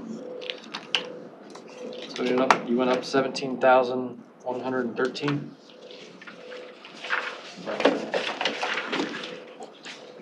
Okay. What was that in, man? That was the environmental health. I know that's rural, Rural, Yeah, we yes. had 22,000 before, Tim. What is it now? 17,113. Okay, I'm okay with that. Okay. Animal control. Animal control. Wait a second, did anything happen in your general supplemental, Matt? I don't have any general supplemental in that. Environmental doesn't have it? Okay, good. I did, right here. All right. So Tim, that's right. Yeah. We had it 22, remember we had 22,000 coming out of rural, so he just has it split up between the two now. And we're at that same number, so we're good. We're good. You're good. That helps. It's also red.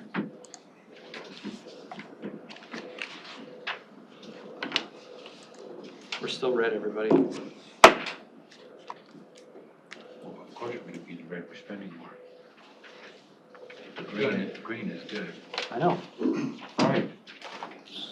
Is Matt gonna take on animal control? Yeah, You this in is animal control now? animal control donation fund, that's not Okay. tax. We're on animal control. Yes. So animal control is all rural services fund. Okay. We are going from 133,282 to 131,005. So you went down, animal control went down 2277. Correct. And that is now green.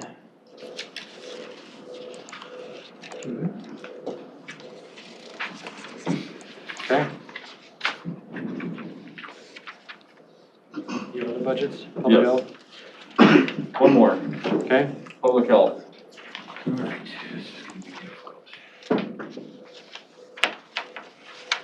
Public health.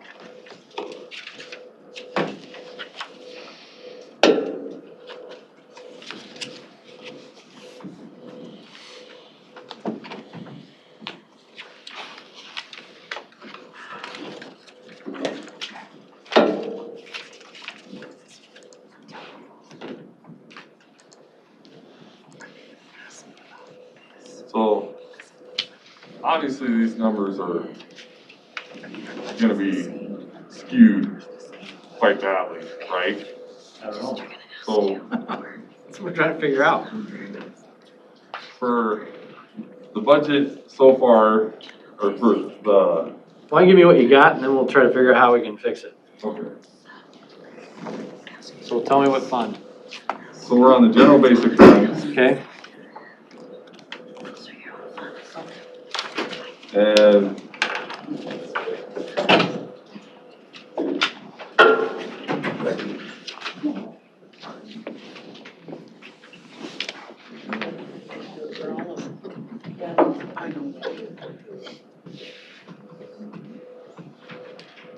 okay. Oh, that doesn't have your amendment or anything. So give me what you got, and we'll put your amendment in there. All right, so it's 3,767.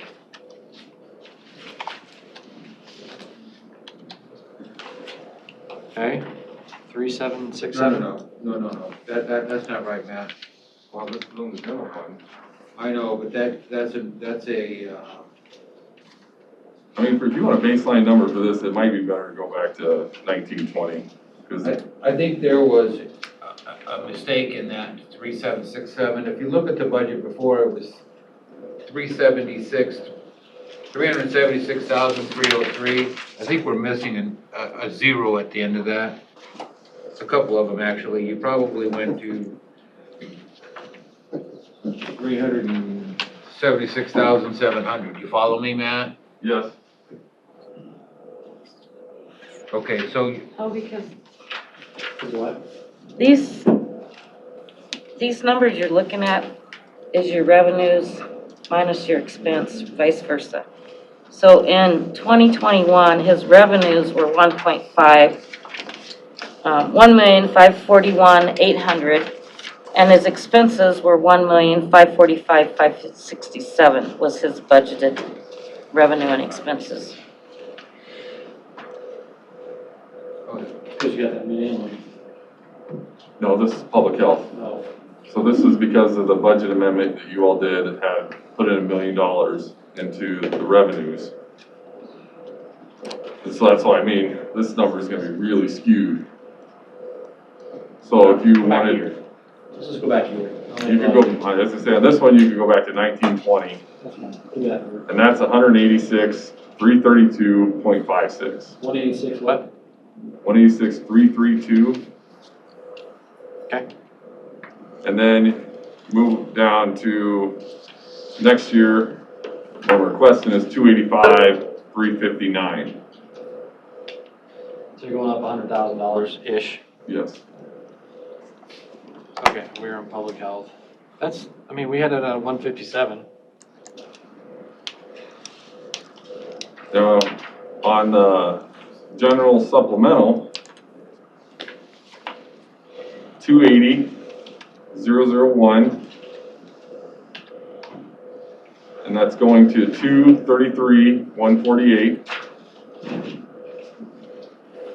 So you're going down 46,000? Yes. Sound right? Yeah. why is that, Matt? Well, there'll be changes in insurance.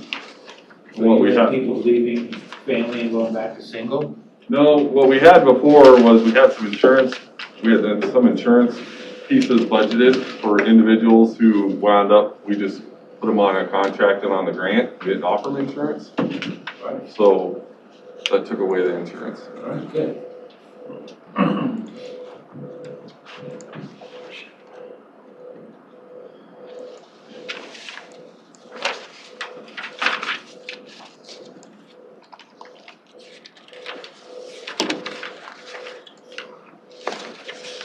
Gotta fix this one else. Okay, what about nothing rural, or you have rural? He doesn't have. Nothing there, okay.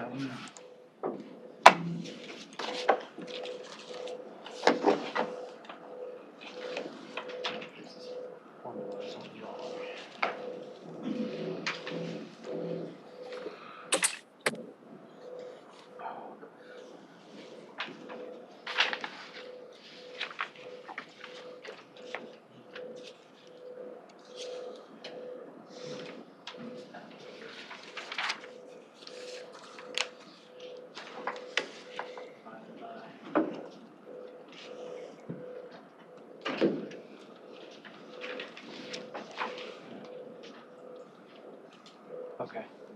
Oh, we're good. Jesus. Okay. Who's next? Or are we done with him?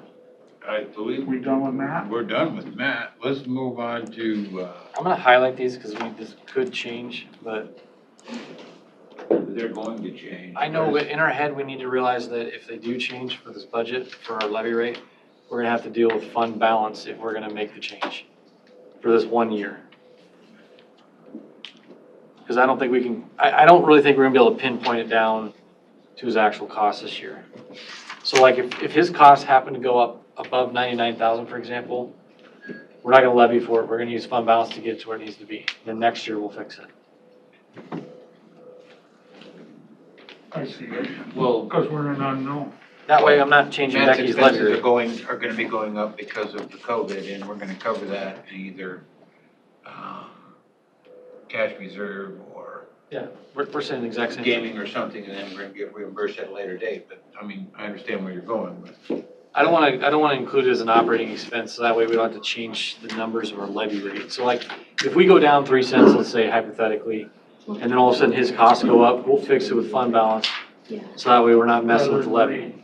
Okay. Bumping our taxes. Okay, I think we're okay. I'm gonna highlight that, just so we know that's what's going on. So who's up next? Railroads. So we're done with Matt? You're on Matt. John, I have zeros across the boards for you. Okay. I brought in a copy of our budget, but it's not gonna show you what you wanna see there. Well, I can see down there where I can type in your final numbers. Right. It's just our rural services, the only thing you'll show up there. We're going up 285, 285,000 or $285? 285,000.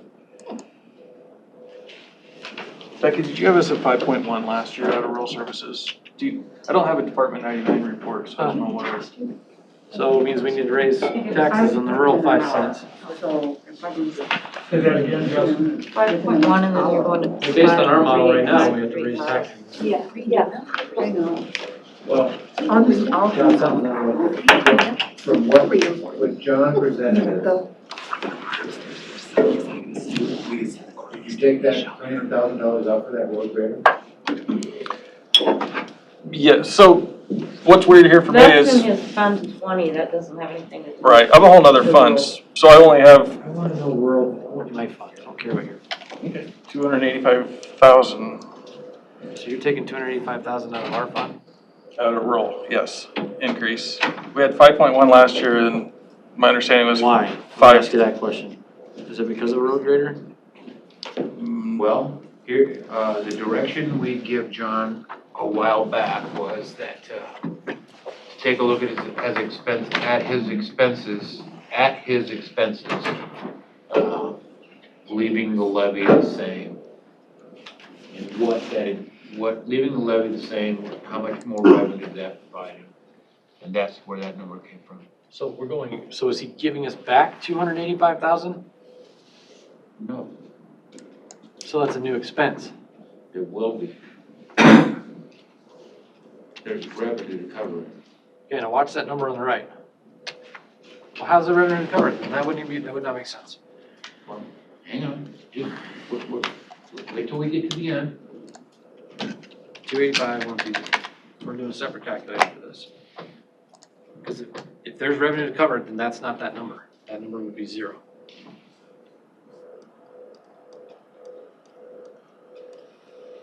All right, where's your motivator at, John? It's in the secondary road fund.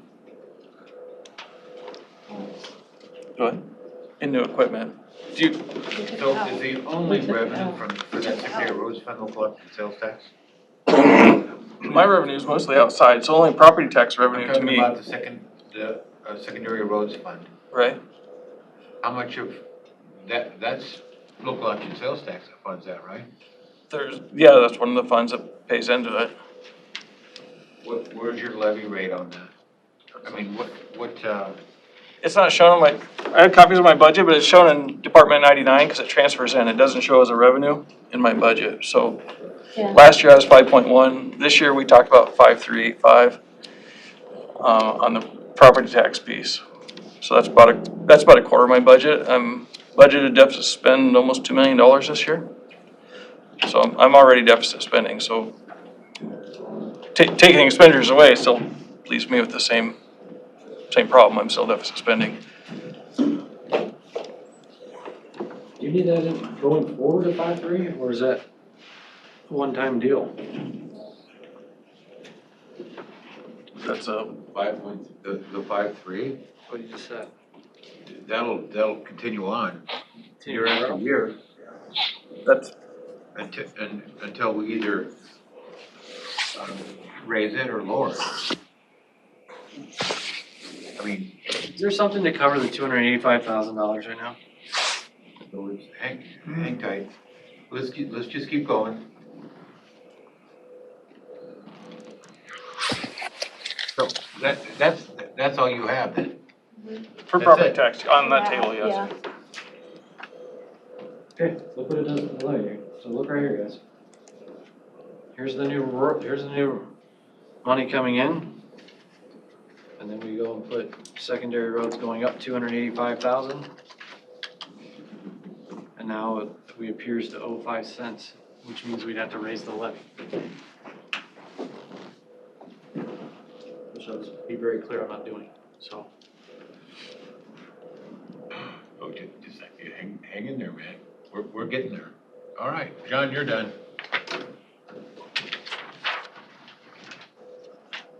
Mark. Conservation. So you want a revenues calculated in correct adjustments? Yeah, so your final summaries. Okay, general 996,988.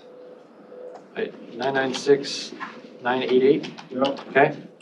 1027163. So you went up 30,000? Yep. General supplemental 439. Oh, it's changed. 978. Say that again. Environmental. Justin, you needed to go Sorry, hold on. to conservation. You put it in, environmental health. Up here, yeah. Okay, sorry, conservation. Why did I do that? Here we go, 30,000. Going up 30,175. Good catch, thank you guys. All right, say that again. General supplemental, you Yep. ready? 439,978. 978, okay. 475,548. So you went up 35,570. Yep. 35,570, okay. That's it? Yep. Okay. That's about the same what we had, so we're okay. Medical Yeah, examiner. didn't change.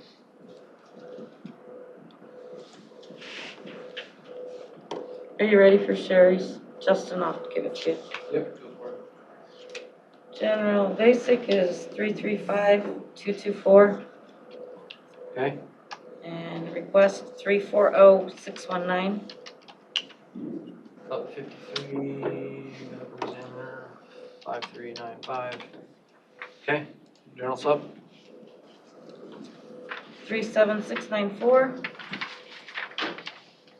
38027.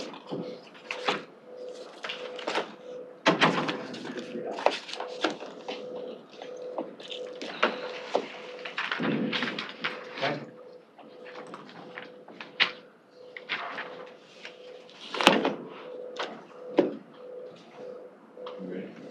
Veterans. Okay, Nick? All right, so on mine, it still has the $10,000 on there for the relocation allocation, which should be 25,000. So the general goes up 48,762. So what do you want me, for general, 48,762? Okay, and then you're saying plus 25 to that one? No, that number is good for 25. Okay, okay. And the supplemental is 2,736. 2,736?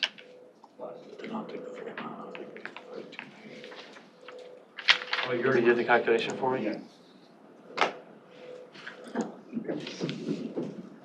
Well, I had time to wait.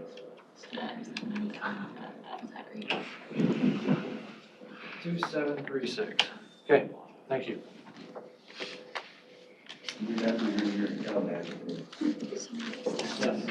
I think I actually put you on it. 285. Yeah. So if we take 190. Next up, we have Building ground. Jason's.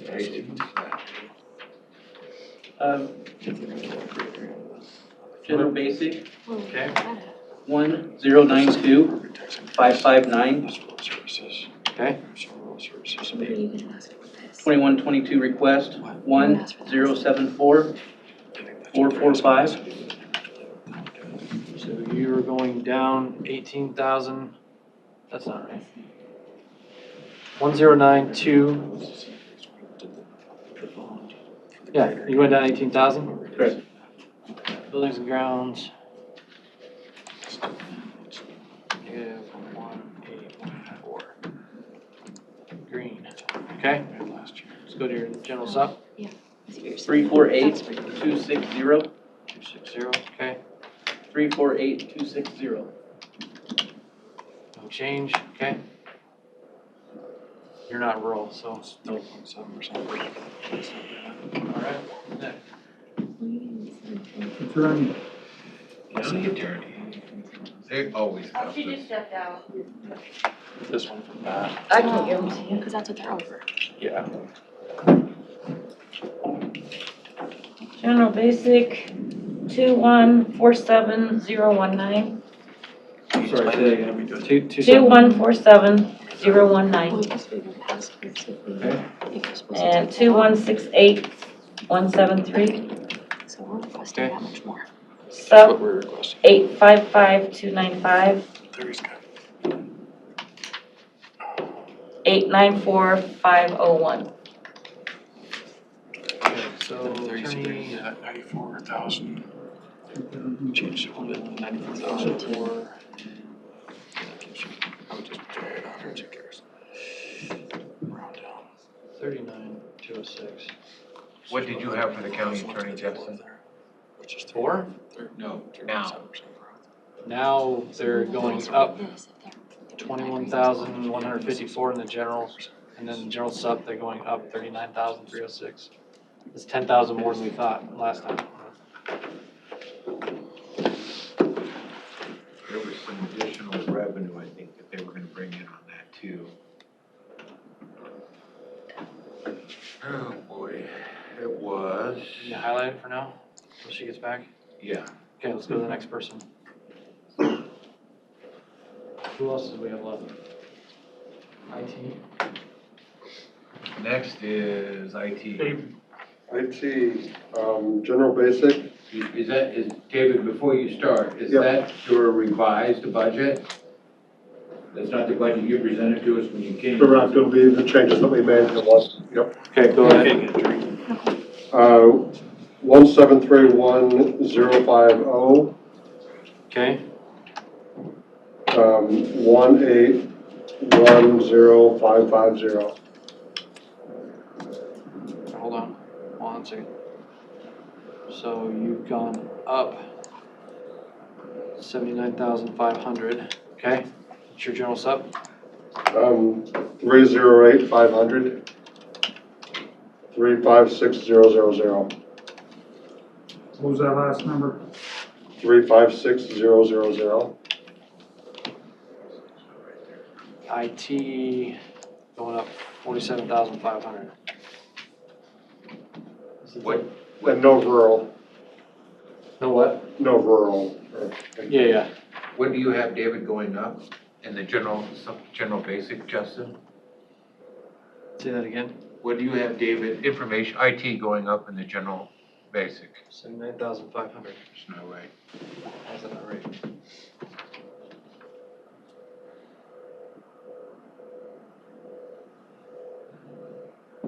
Originally, you were going up 250,000. We took 70,000 out for, We took 70,000 out for a person, we took 40,000 out for 365, we took 20,000 out for Hitchcock Nature Center. And it's 130. He should have went up about 120. Why? You also had an employee that came off, and then one that came on, right? One came off, one came on a little bit more expensive. So, we were at 1940550. Basically, it's 130,000 less than what I originally presented.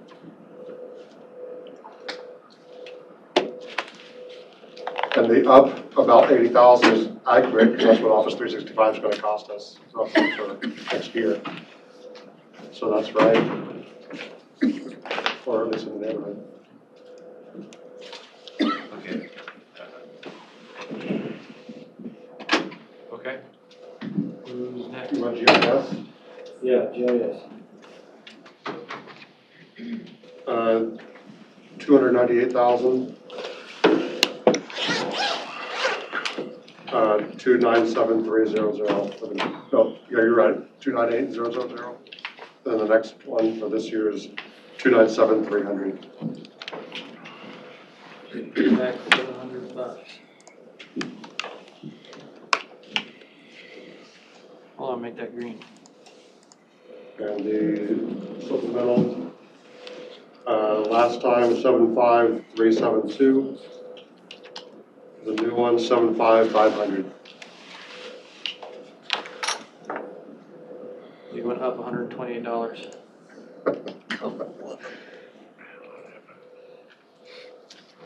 Okay, wait, it's supposed to be red. Most of it. Can't you cut a paper copy, so Okay, I didn't make that zero. we'll send that out. Tim, you also had that computer, printer savings was also a number that might be factoring into what we're thinking from before. Well, we're getting better, so that's a good thing. I still see taxes going up in the rural. I don't know how we're getting better. Oh, we're not done yet. Next up, you have the auditor. Okay, you guys are wanting, from what I'm hearing, the very bottom line, including the revenues, correct? For fun, Per fund, correct. Okay, so give me general. From the general, last year's was 606,204, and this year's 596,087. I figured 10,117. Yeah, like that. Okay, and on the general SUP, which is pretty much all elections,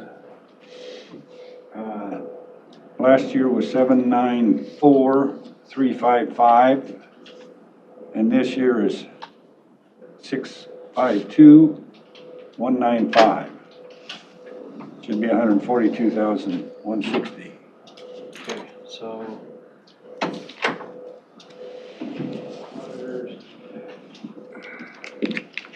No rural.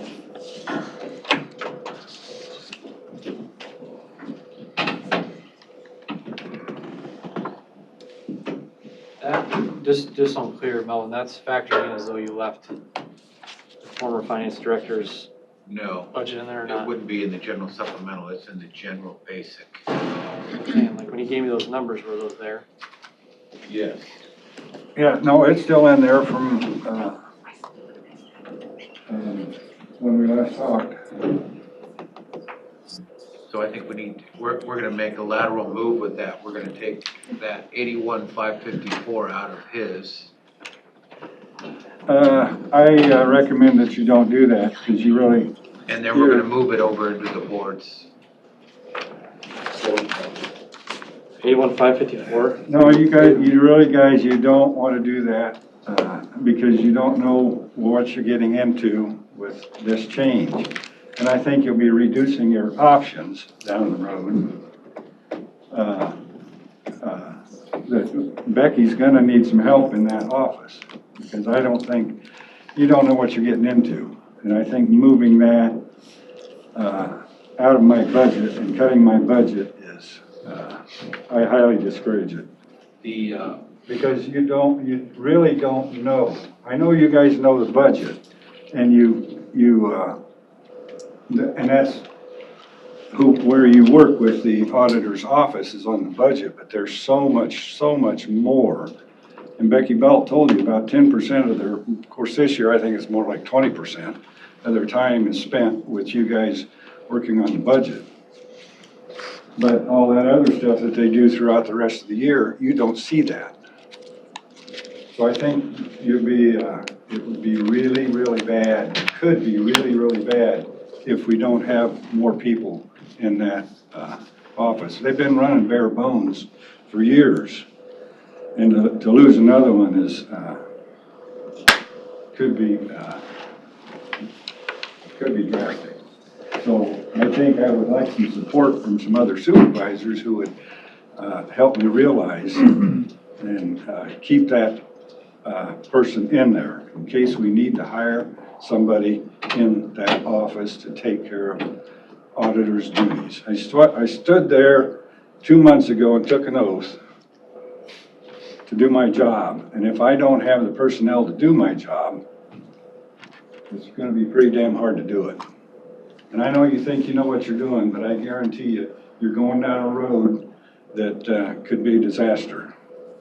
You think you've got it all figured out, but to take that person out of my office is gonna be drastic. Now, I have a list of all the stuff that and I sent it to Brian yesterday. If you guys want to look at it, and I gave it to Roby last week. If you guys want to see what goes on in finances in the auditor's office, I can show you. There's a page and a half, even without the budget piece in there. So I don't think one supervisor can just unilaterally take a line item out of my budget. I think we really need to look at this strong and hard, you guys, before you make that decision. I really do. Well, the only thing I would say is that the responsibility of the budget is with the board. Correct. Not with the auditor. Right. I agree. And this person, that budget director, finance officer that the board is looking at that position on, doesn't mean that this person, he or she, doesn't work with the auditor's office and isn't able to handle some of those tasks with the auditor. Well, here's what here's what happens. If you leave that $81,000 in Alvin's budget, he's gonna hire a finance person. And we're looking at a budget director, finance person for the board. Did you read through? There's no sense doubling up on that. Did you read through the job description for your budget director? And when I told those guys, I says, I'm willing to let you guys have your own budget director. You need that. And you need somebody to take care of the capital projects. You need somebody to take care of all those grants, from cities grants and all that other stuff. But there's other things you can do, and it was in the job description, is to work with the public in this OpenGov thing that we've been sitting on, Scott, for how many years? Quite a few. Quite a few, that they could take that OpenGov piece and develop it and use it for public transparency on spending. Department heads can use OpenGov. I mean, it's a great tool, but they just haven't had time to develop it and use it correctly. I'm gonna interrupt you real quick. So the way I see it is that if we create this new person in the board's budget, that becomes essentially the department head of the finances. It doesn't necessarily mean we have to eliminate a finance position from your department. It just is no longer at the level of a leadership role. So it would be similar to the next step down or whatever. If you're saying that you need that. We'd have to readdress it. I think what I see is we're getting into some very gray, fuzzy areas with this and how that's gonna work between the two, your budget director and my finance folks. I guess where I'm at is I'm not willing to commit $180,000, $200,000, let's just call it for number's sake, between the two departments. I'd be more in favor of something like $160,000. So the 100, however that divvies up, I don't care. But I guess at the end of the day, the board has a need for this position, which you're agreeing that we need that. Right. Where I'm disagreeing with you is that I don't believe that all those duties go away just because we have our person. So if you're saying you still need to have a second person in your office, I'm willing to entertain that. I'm totally willing to entertain that. I just don't think it's gonna be at the same pay grade. But that could be, I don't That's know. what But I wouldn't take all of that out of there. And, We can always amend. we can always amend, right, but, Look how long. either we way, do it. either way, I mean. Well, I mean, yeah, I mean, I did guess you- did you Melvin has put the it same in- argument, so. So you wanna just move that person, that, dollar amount over into your budget? That's right. I wasn't aware that it meant taking money away from you. If that's gonna be a problem, I am not gonna be in favor of doing it. No, and, I just think the only discrepancy I have with it is just the dollar amount. So I don't think you're gonna hire someone in to be exactly what the former pay grade was. I envision that going to what the beginning pay range of that would be. So I'd be okay with that, but I don't know what that would be. I don't know. For right now, you can, Because in my mind, this person we're bringing on the board would be the department head. It will be a department head. And whether or not we pull finance all to be under that department, or whether we leave them under your department, whatever, the responsibilities are always there. They never go away. So, somebody's gotta do it. yeah, And I think, my guess is, working with you guys for the past couple of years, is that you will be able to keep your employee busy throughout the year without having to figure, help, Herb in Rockford Township, no, he's in Valley, with his township budget, and or a small city with their budget. And the TIF that's going on in Trainer and Oakland and all that other stuff. But when it comes to Matt Wyans. All that stuff you just said right there happens at budget time. It happens throughout the year when the city's gonna do a TIF. Okay. There's plenty going on, and Becky could have rattled on for an hour of all the stuff they have to do. And if you want to look through this, duties. I looked through it. You did?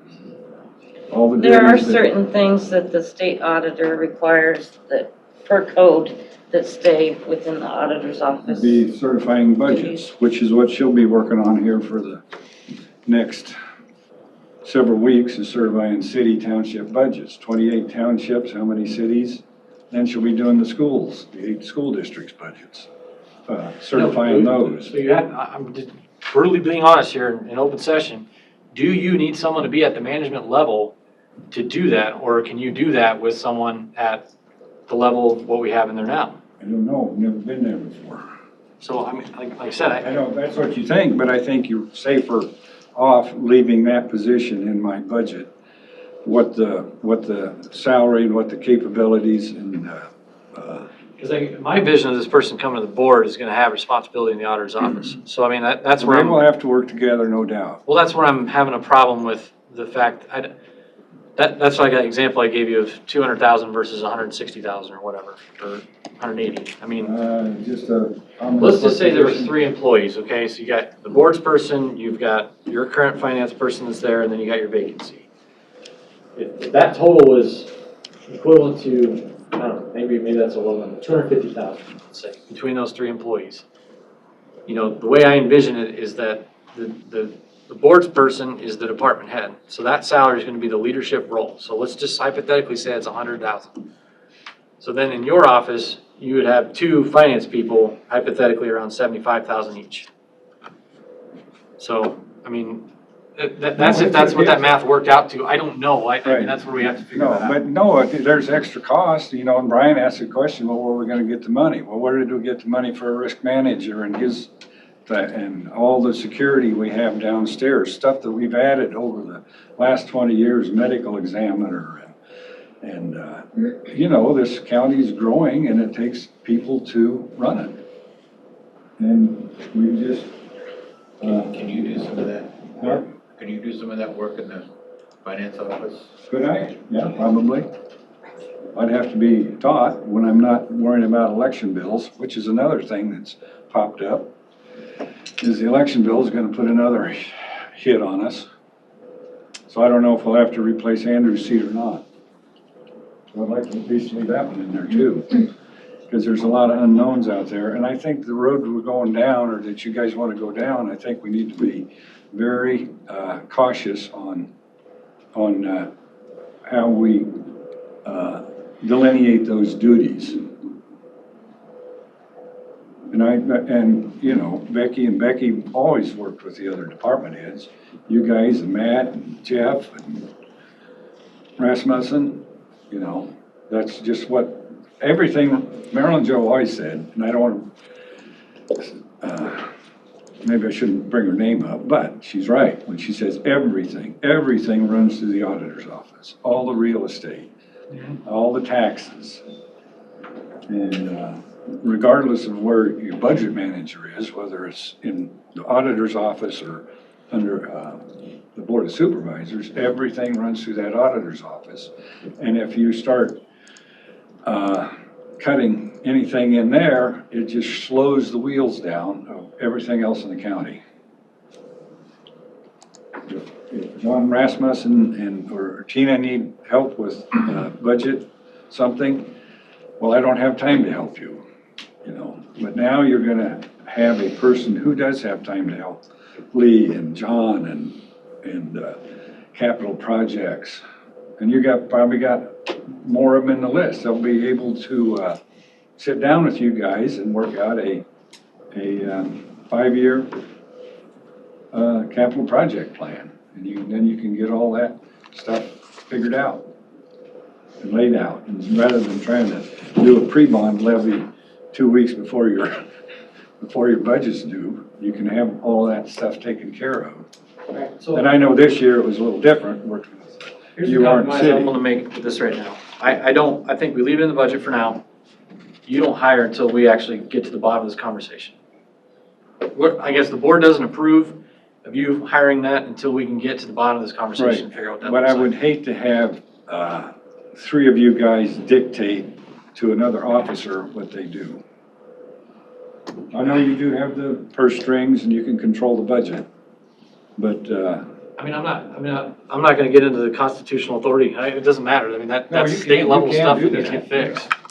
and other But I think places the have done that. Best thing we can do instead of debating this now, because we really don't know the answer, and we're not gonna get there, Right. is we need to move forward, leave the numbers in there for now, so we can project where we're at, so we can get the levy set. But Okay. before you hire anyone to backfill that position, this board needs to come to an agreement on what we want that to look Well, I like. think we'll probably have to sit down and talk about all of the work duties that need to be 'Cause done. I'm not against And what you're saying, I'm just not okay with you hiring at the same level, so. Stuff in there. Just Even though when I hired, when Deb left, and I had to replace, which Heather was going to move up into that position. I didn't put Heather at the same rate as Deb, I know, even though she, you know, would be, you know, but Right. I No, and didn't I'm put her not- at the same, and maybe that'd help, you know, Melvin, that And I I know couldn't I- do that because of the year's experience and And stuff. I say if this person that I hire doesn't have to come in here and argue with you guys about the budget, you know, they can get their work done. But it's, so, the issue is we're creating a new role that we're putting over the board that we feel will be at that supervisory level. And so therefore that salary should reflect that level, whereas the replacement that you would need no longer has those duties. So I don't see that being at the same rate as it was before. could be. So the pay But I grade, don't know what that rate what I'm is. saying is the pay grade is gonna be next to what you have currently in that office. Could be, Which could is be. not 80,000, that's more like 60. All right, and you know, well, and that's understandable. If they don't have to do this piece here, why, then probably some of that fund should go over to support. But I don't know how much that would be. We'd probably just have to sit down and look at the job descriptions and job duties and then make an appropriate adjustment. But I don't know what that is right now. Scott, what are you thinking? Well, I think we need to probably have some further discussion with it, and it's gonna be, what was the amount of money that we are putting aside. For your budget director? Did you ever throw in, what was the number that we were moving laterally? About 82,000. We're gonna need to probably have more than that appropriated if we're gonna, end up looking at the structure of, us having our director and then the position to help, Becky Linehan with that, office that she's running. We're probably not gonna get that for the 85. So what that number is, for sure, I'm not totally sure. Probably somewhere in that 2 to 250 range would be my guess. Between the two departments. Yes. That'd still leave us with our person we want. Yeah, it does. I don't want to cut that off as short. I really don't. I'm afraid we're gonna get someone, and what we're gonna do.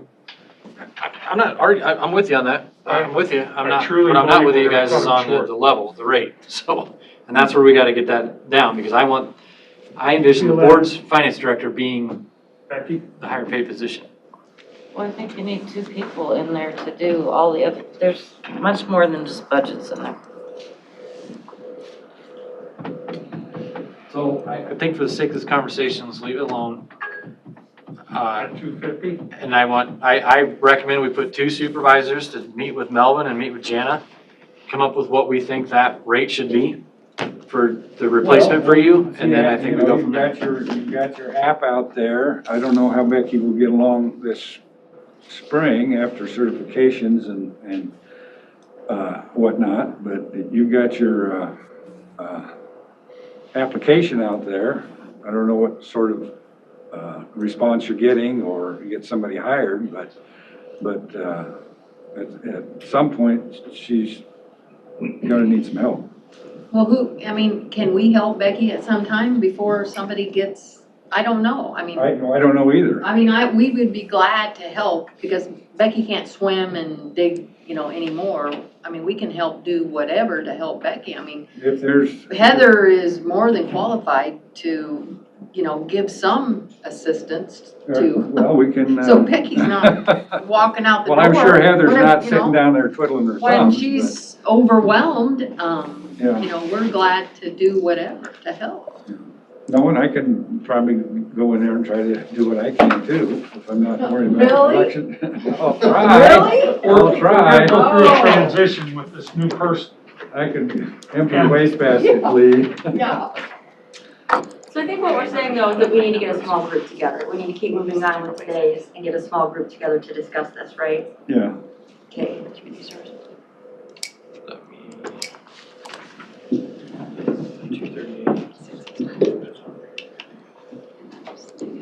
I don't think the board's trying to dictate how to run your office. No. I think the board needs and expects fair numbers, exact rates when you ask for them, No, we did. a response when you have a question. Everyone else did. And I don't think the board's been getting We did step. the attention they deserve. Right, and that's why, and you guys get a lot of So, attention. and it's our responsibility, it's the board's responsibility for the budget. That's right. And I don't wanna fight with you, because, I do like you, you're a good person. But as far as leadership roles go, you have 3 deputies, right? How many of them are here today? I can talk to you about that later. Okay, well, see, we can't, and if you're not here, we don't get anything, just for instance, I was told one levy rate for the debt levy.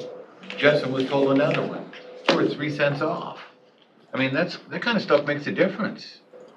So, if we're gonna leave that in and put a couple of board members in to discuss and see which direction we wanna go, I don't have an issue with it. I would second the thought that Justin made when he said that if we leave that in there, you don't have the authority to hire anybody at that rate until we get our heads together and figure out what direction we're gonna go. I never intended to. Okay.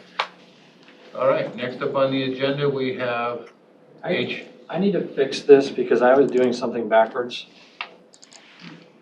Sorry, give me 1 second. I need more than 1 second. I need like, a minute. You see what I got going on? I was doing this, before I had it set up in a formula, but when we started doing things a little different, it didn't work. All we have left is HR, Jana. It only takes a minute. Jana, you're up. I don't think you did anything different, did you? Yeah, we did. Wait, It's a little different. the argument we had. Yeah. Are you ready? No. Okay, No, I'm not ready. Sorry, give me 1 second. that's fine. I gotta turn all these red numbers into negative numbers real quick. And then I don't know why I did this. Sorry, guys. I am, Jana, if you, just for a second, for a discussion, Jana. The second item in your expense, You've got green credit as a negative $700. second item in your expense, Jana, Mm-hmm. that needs to go to 105. After recalculation 101, because the original number was too high. Okay. Oh, that's good. Yeah, negative. And then the other change in mine too is, last time the budget included, additional pay for COVID resources for our, risk management team, but we need to take those out. Justin, So this is actually going community down, services should be negative, even with the changes we discussed. down. You're going down, right? Yes. Oh, not talking. Oh, sorry. Going down. Yes, You're I know. showing, I completely inversed the way you're thinking right now. So yes, it's correct up there right now. no, because both of mine are going down, general basic and general sub. I So know. one's red, one's green. Oh. You're saying this should be. You're going down that Yes, amount? that one should be green, yes. Sorry. Yep. We're good. My bad. Fixed it. That's why you're all here.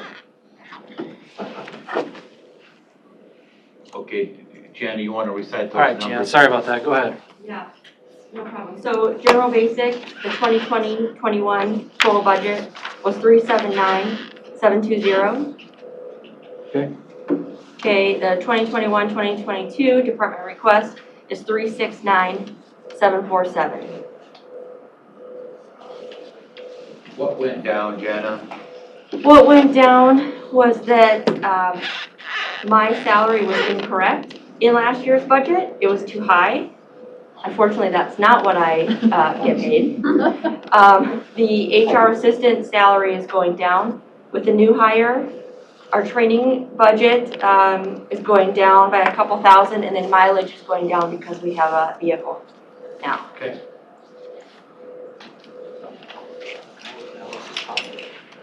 General supplemental change. What, did you just ask me a question, Tim? Did your general supplemental change? It went down by approximately, by a little bit. Give me the numbers. Okay, it was 92,525, Okay. going to 91,737. So you went down $788. There we go.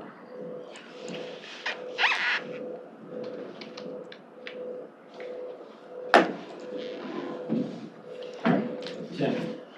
Yeah. With our, just kind of back to the conversation with Mel.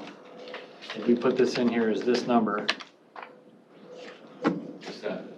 I put it in a 100,000 salary package. Yeah.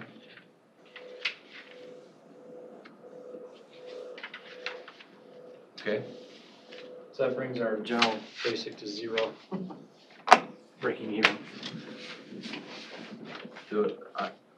General sup, we have 14 cents to play with. Rural at the point, currently is still down 3.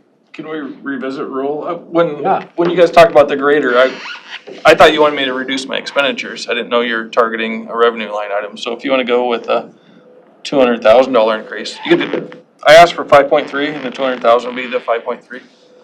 With you still giving me 300,000 for a grader. So if you wanna change that, that probably fixes your rural services. 200,000? Yeah. Negative. It changed when those numbers were changing them. I think I got that calculated right. Before I go to Becky, Nick, are you good on your veterans outreach? That your Allocation? that your VA commission talked about at the last meeting? Yeah, so my budget still showed 10,000, but it's not for 25,000, so I gotta get back to that. So is that in the number that you give Justin?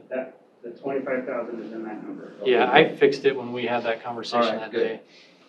day. Now, Becky, the sheet we got from the auditor's office for additional, what are we on general Here's where supplemental? we're getting killed. Here's where we're gonna have to adjust it.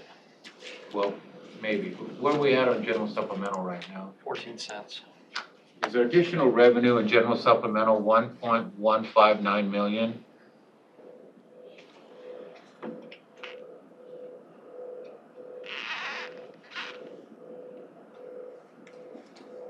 The additional revenue from valuation in general sup is 1.159685. Okay. What about general basic? General basic is 1.288468. Okay. And rural is 336,728.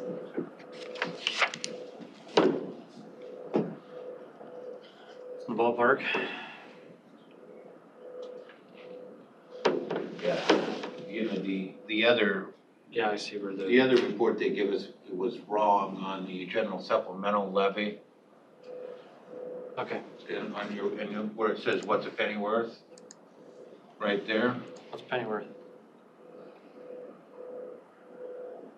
General supplemental penny? 54,486. Yes. It was wrong on the original sheet, but we fixed it. Okay, that is fixed. Okay, let's take a break, can we, please? But the levy, what do you have for a levy rate on the general supplemental? 3.38? Yeah, 3.37 up there. No, general supplemental, 3.3. Oh, sorry. 3.38410. We take a break? All right, everybody, I think we got everything for our department heads. You guys can skip out, have some lunch, and send us an email and tell us how we did. And, Reduce your costs more, that'd be good, especially if you got rural stuff. Is there room supplemental? Are you looking for more? You can move my workman's comp to supplemental and take off more out of the roll. If you wanted to.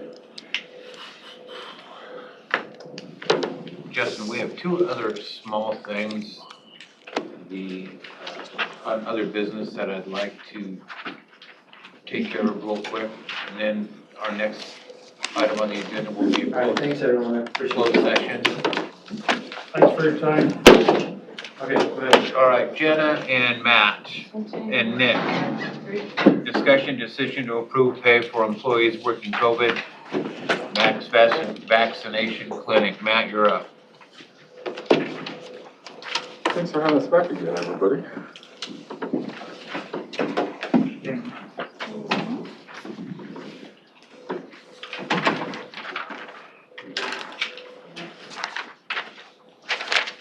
Thank you.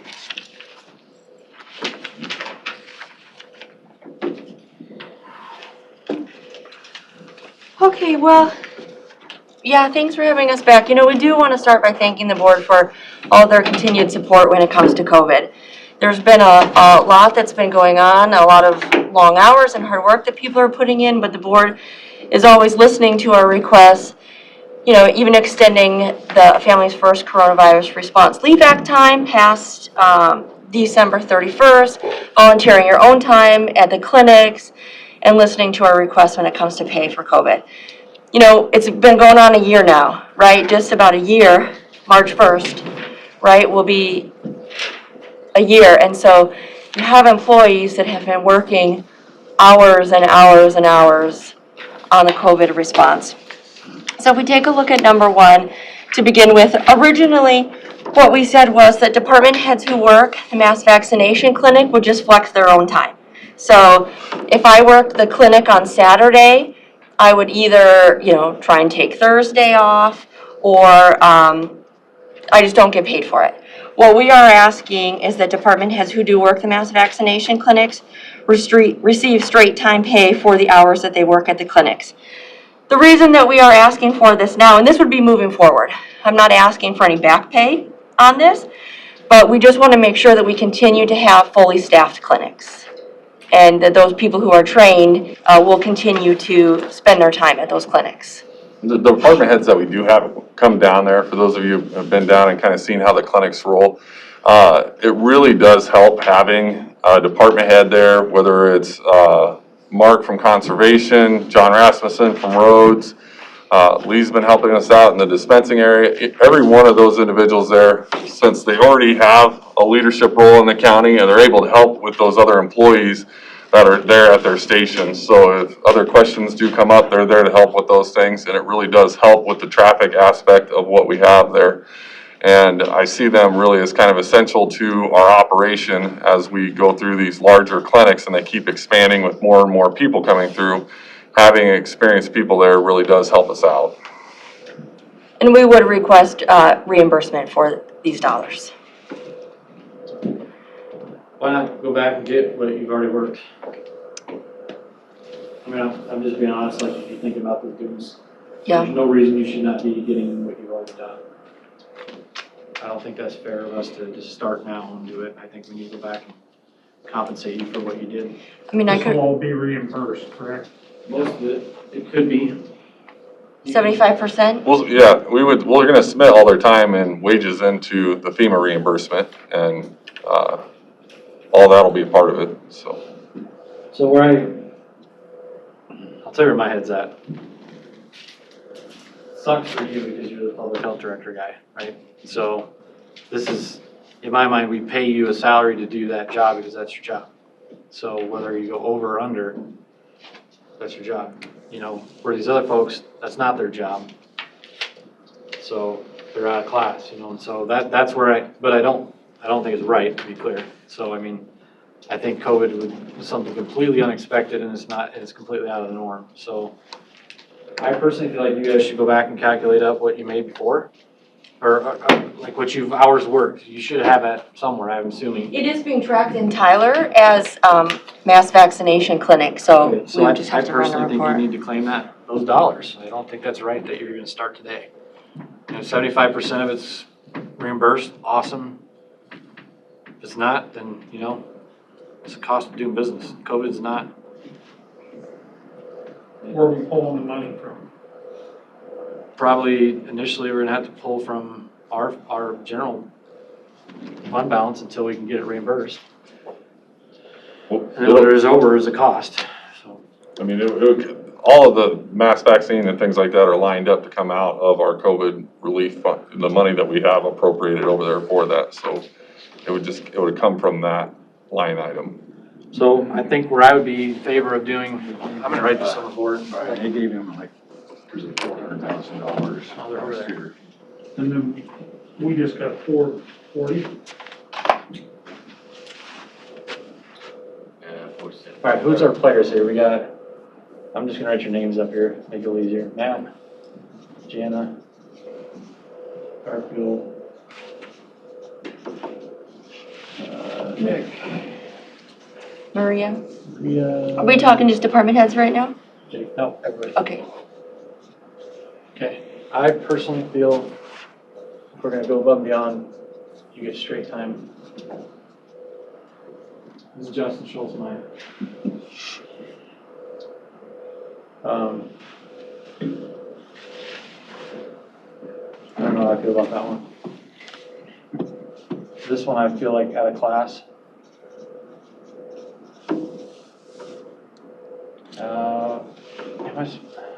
Don't mind my chicken scratch. So they're gonna get paid what a volunteer gets? Now, $10? This one's tough too, so this one I don't want to be on that one. Jake's definitely out of class.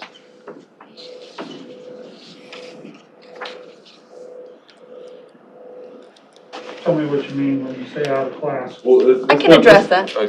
Oh, no, go ahead. I was just gonna say, and this jumps ahead a little bit about what we were talking about too, because we did have down that we did want to move, Nick and Jake up to out of class pay, and that would be up to what Maria's grade was, and that was item number 2 on here through this vaccine clinic effort, because their roles down there are really at the exact same level as what everybody else is doing. Without one of them there, something is off.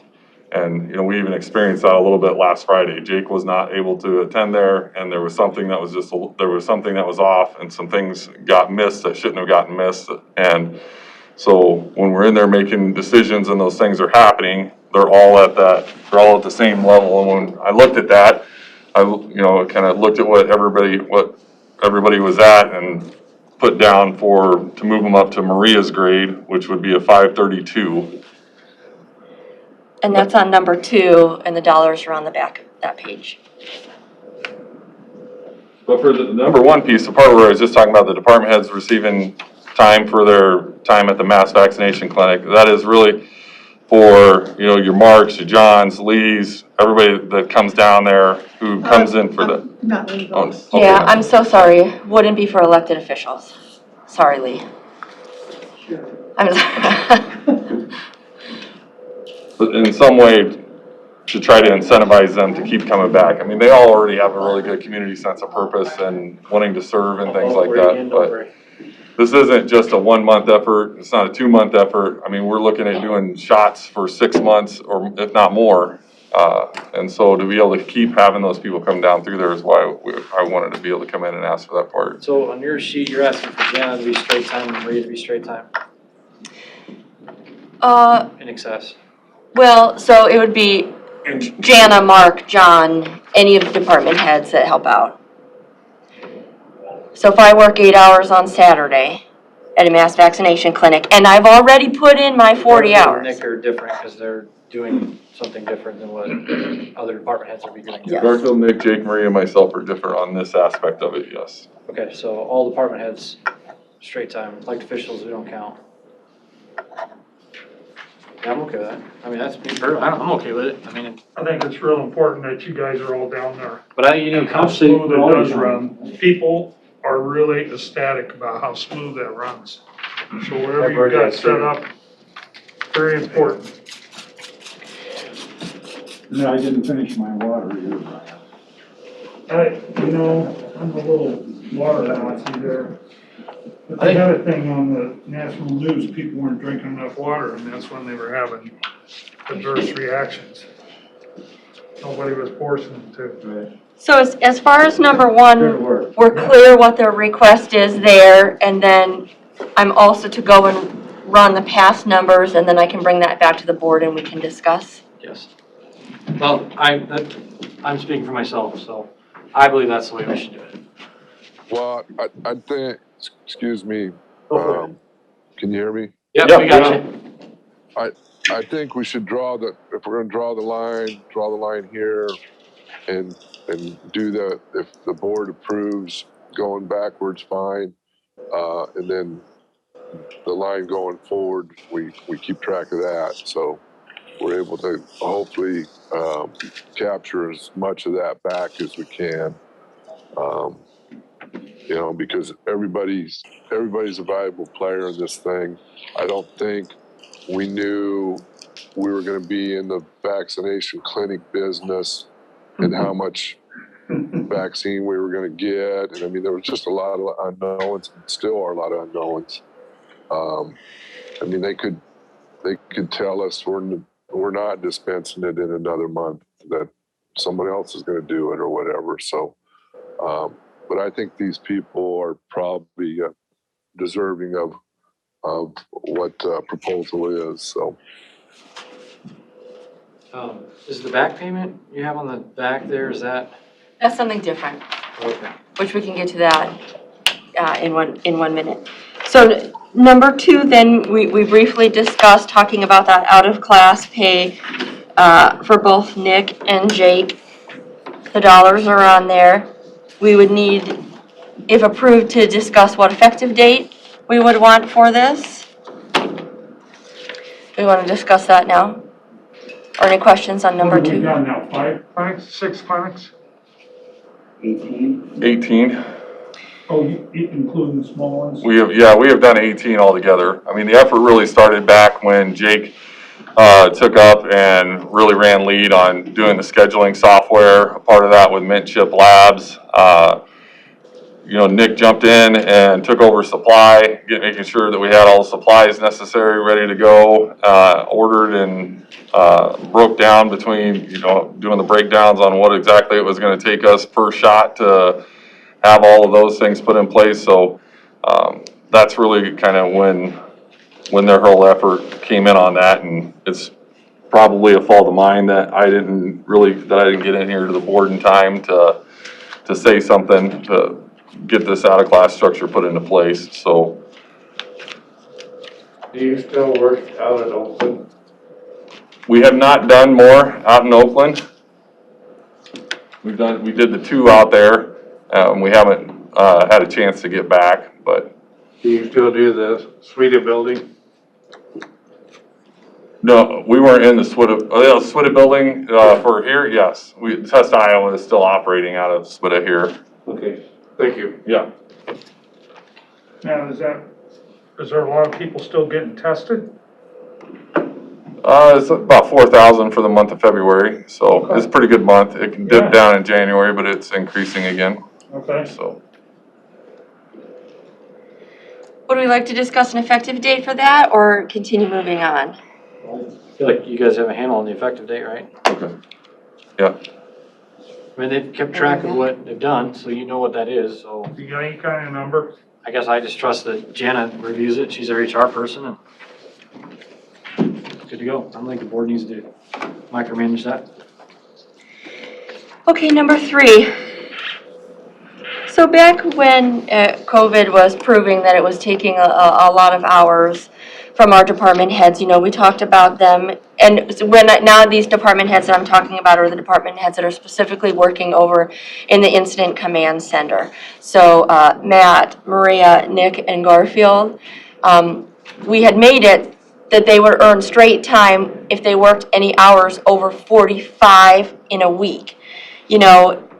Not knowing that this was going to last so long. I think Scott made a really good comment when he was saying, we didn't realize we were going to be in this business so long and so much, but we are. And we want to make sure that our employees are compensated and feel appreciated, which I do think that they feel appreciated. And again, to Matt's comment, I think all of our employees really do believe in a sense of community and purpose and are doing all this work for the good of our community. But what we're asking for in number 3 is, number 1, to go back to March 1st, and you see there the pay periods and the hours per pay period and the dollars to provide that back pay for that additional 10 hours per pay period. Because it was 5 hours per week that I don't want to say shorted them, but we said anything that you work over 45, you get straight pay. So now we'd go back and capture those 5 hours per week. That's what you see there in number 1 with the dollars attached.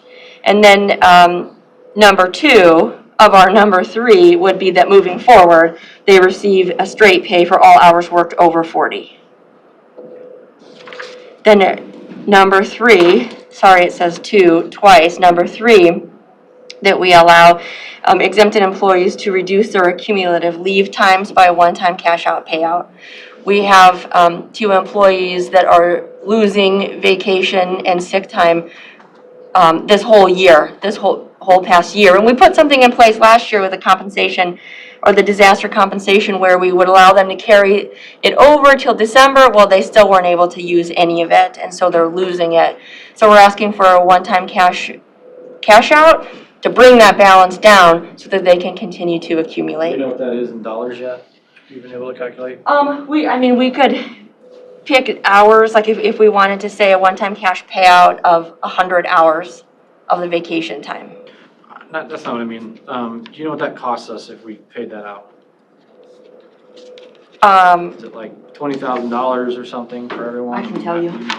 One moment.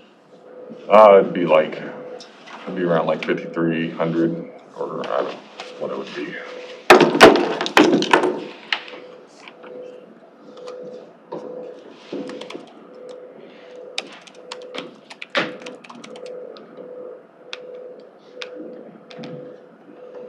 Yeah, 5,300.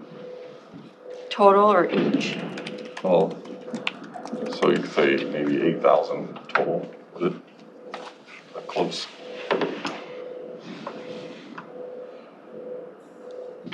Sorry, it's thinking about logging me in.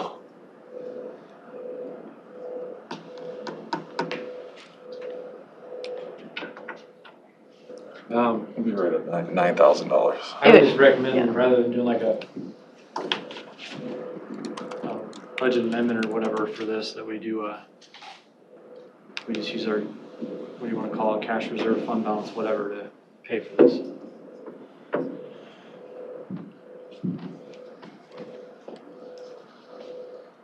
For both, All of it, yeah. for the previous stuff too. Yeah. That way you're not altering the levies. And then like it gets reimbursed at 75%-ish, you know, so We'll eat a little. we'll be on the money. hook for some of it, but I don't think in the grand scheme it's gonna affect us that much. I mean, you'll chip away a little bit at the fund balance, but it won't be, I don't think it'll be anything that's gonna hurt us.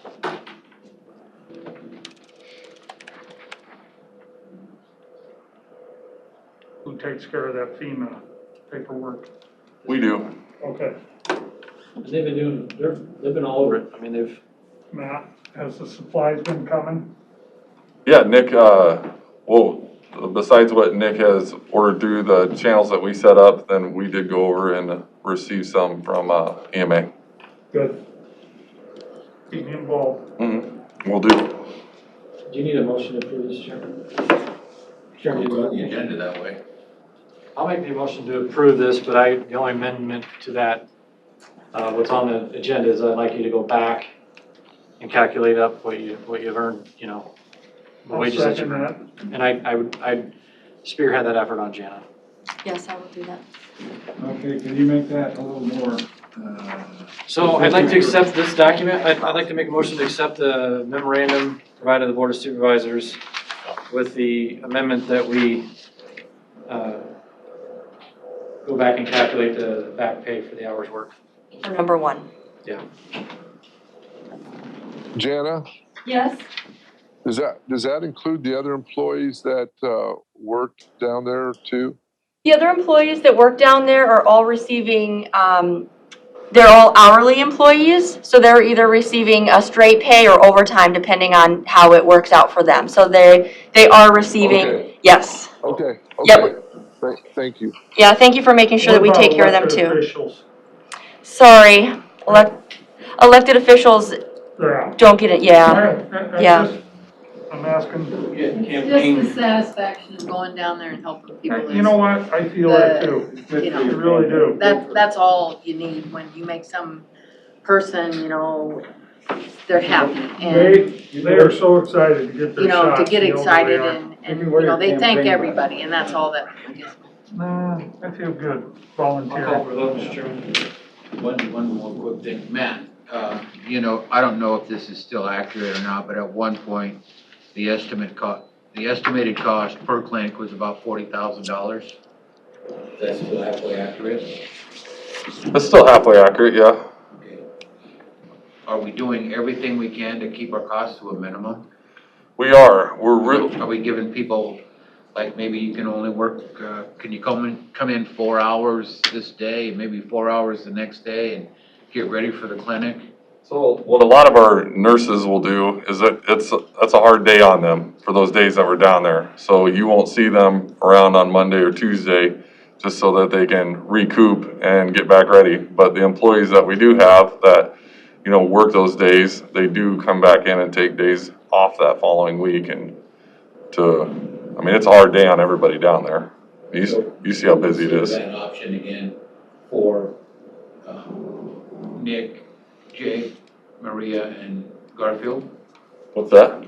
Only having maybe, can you? He's basically saying. Oh, we don't get him, could we don't have him they there. comp their time and come back in? So that's the part that, no, you can't, because by the time we finish a clinic, the next day, we usually spend having to reconcile what we did for that day, and then it's in preparation, the mode right afterwards, to say, okay, what do we have to do to finish up that clinic, which it could be, even starting this week, we had doses that we still had to get rid of. So we followed up and scheduled more clinics, built them online, brought in all the supplies for them, and then half of us are reconciling what happened at the clinic, of course, to make sure that our reminders are all gonna go out appropriately.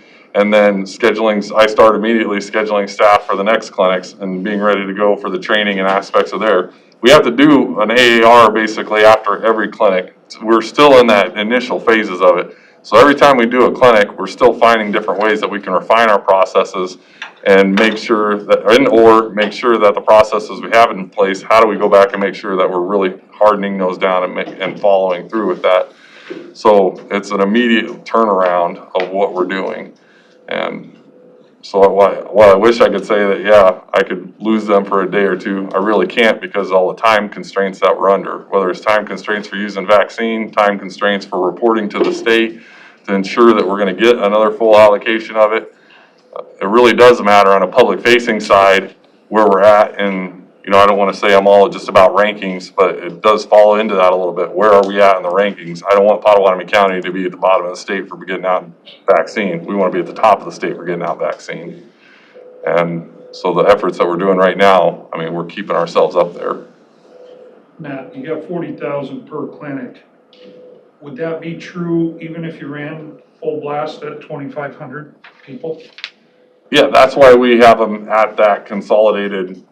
We have to have 1,000 or more, because if we're gonna expend those funds to be able to do that, we have to have as many people through as we can. Because we have the staff there, we have the supplies there, we have the facility, we gotta maximize those efforts. Well, I do appreciate the efforts of everybody to get people vaccinated. At $40,000 a clinic, it costs the taxpayers 10 that we're not getting reimbursed for. I know we're stuck with it, and we need to do that to try to get our people through this Chinese virus, like I said. Just keep in mind, cut costs if we can. I'm maximizing every effort that we can, so I took the facility, the MAC Center, and we went out with what their costs are gonna be for the 6 months, right? And I already applied to Iowa West COVID Relief Fund, and we were already awarded the 25%, because I said, can you give us 25% of what this is gonna cost us? Knowing we're gonna submit to FEMA for the costs, and then we'll at least have a portion of that covered. So I'm definitely reaching out in every avenue I can to make sure that we save, that we come in as good as we can for the taxpayers. We're never gonna come out 100% clean on it, but I'm gonna get us as close as we can. I appreciate your efforts. Yes, really, you guys, you do an awesome job down there. So I'll call for a vote again. All right, we have a motion and a second. All in favor, signify by saying aye. Aye. Opposed, same sign. Last thing up, how fast is this gonna be, Jana? Real fast? Fast. All right. Is there any changes in the inclement weather emergency courthouse closing policy? And so for this one, I just wanted us to put in maybe a clarifying statement about how this decision is made, who makes this decision, and how it's spread about. Because I think there just still continues to be some confusion when bad weather happens. We talk about, let's see, number 1, under emergency closing of county facilities, if the Board of Supervisors closes the courthouse due to an emergency situation. So would it be possible to clarify, how does the board decide this? I personally, because I've been in this situation a handful of times and I've actually done it, I recommend that we leave that decision to the chairman. If the chairman's not available, we leave it to the chairman pro tem. Because at the end of the day, it's not like we're going to bring the board together and make this decision as a board. So I think that that authority should lie with the chairman. Okay.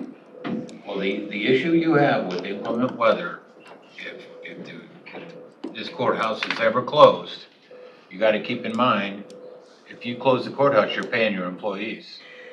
We have roads department that's out there working in it, we have the sheriff department that's working in it, we have the jail people that's working in it, Right. we have our maintenance people that are working in it. They're gonna want extra pay for that.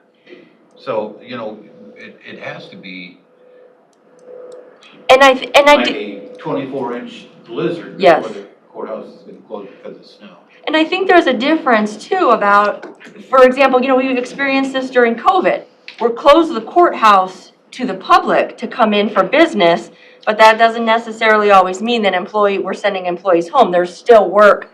Probably, everyone can find something to do. So whenever the chairman does make a decision like this, I think it could be said, we're closing it to the public, because we have 12 inches of snow, but employees are still, if you don't feel safe and you want to leave, then it's your vacation time. Otherwise, employees are expected to report.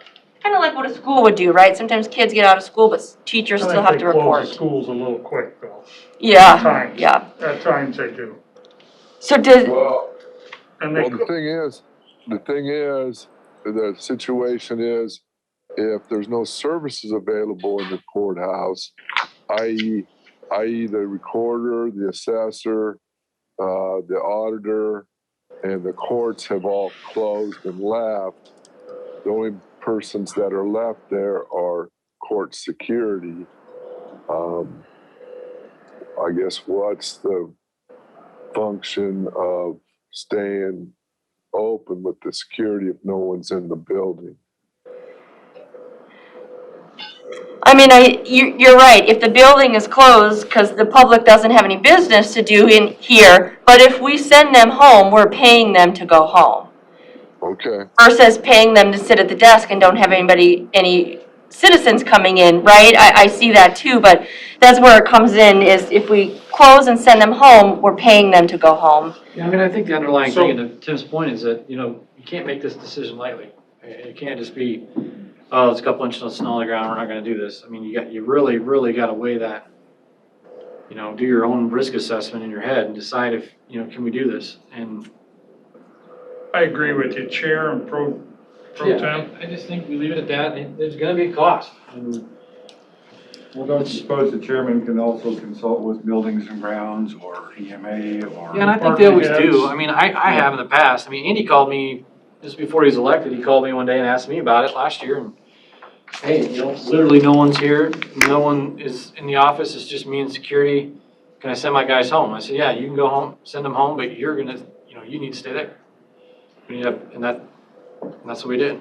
As part of your inclement weather policy, I know that there's an attendance policy that the county has. I'm wondering if maybe that could be a little more lenient for people who maybe they don't have a vacation day to take, but it's just, they feel it's too dangerous to come in. Or they say, look, I need to be 2 hours late because I gotta wait for the plow to come by before I can get out of my neighborhood. So that doesn't necessarily count against them on attendance points.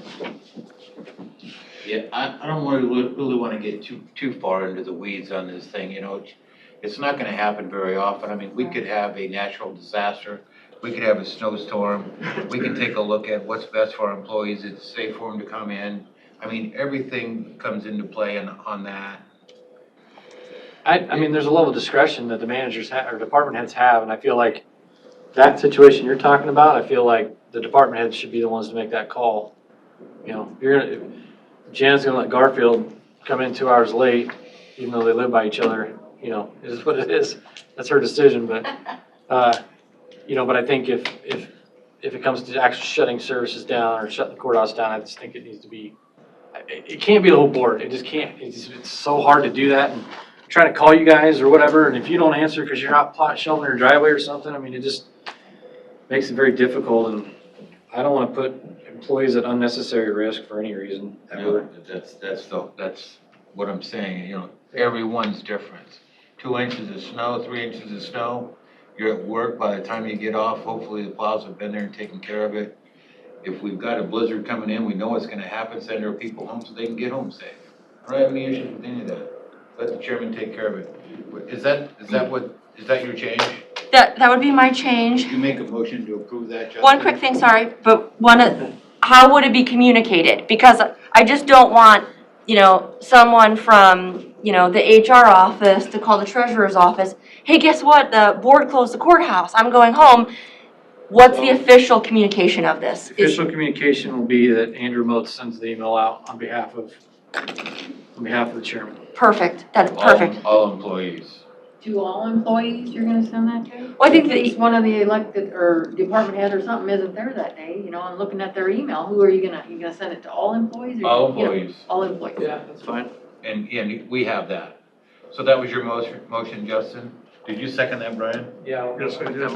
Okay, all in favor signify by saying aye. Aye. Aye. Opposed, same sign. Can I entertain a motion to go into closed session real quick? Yes. We have a motion and a second. Thanks, everybody. Yeah, hang on, Scott. We're gonna take a break for about 20, 25 minutes, Okay. but I'm gonna get this taken care of, so. You could probably stay on this Zoom session. You should be able to do closed session on this. I'll just close down the YouTube stuff. That's math. This math. Okay. Mr. House, we have a motion and a second. We call the roll, please. Chairman Pro Tem Wickman. Aye. Supervisor Grovey. Aye. Schultz. Aye. Shay. Aye. Mel. Are we off of YouTube? I'm shutting you Are off we right now. off over there?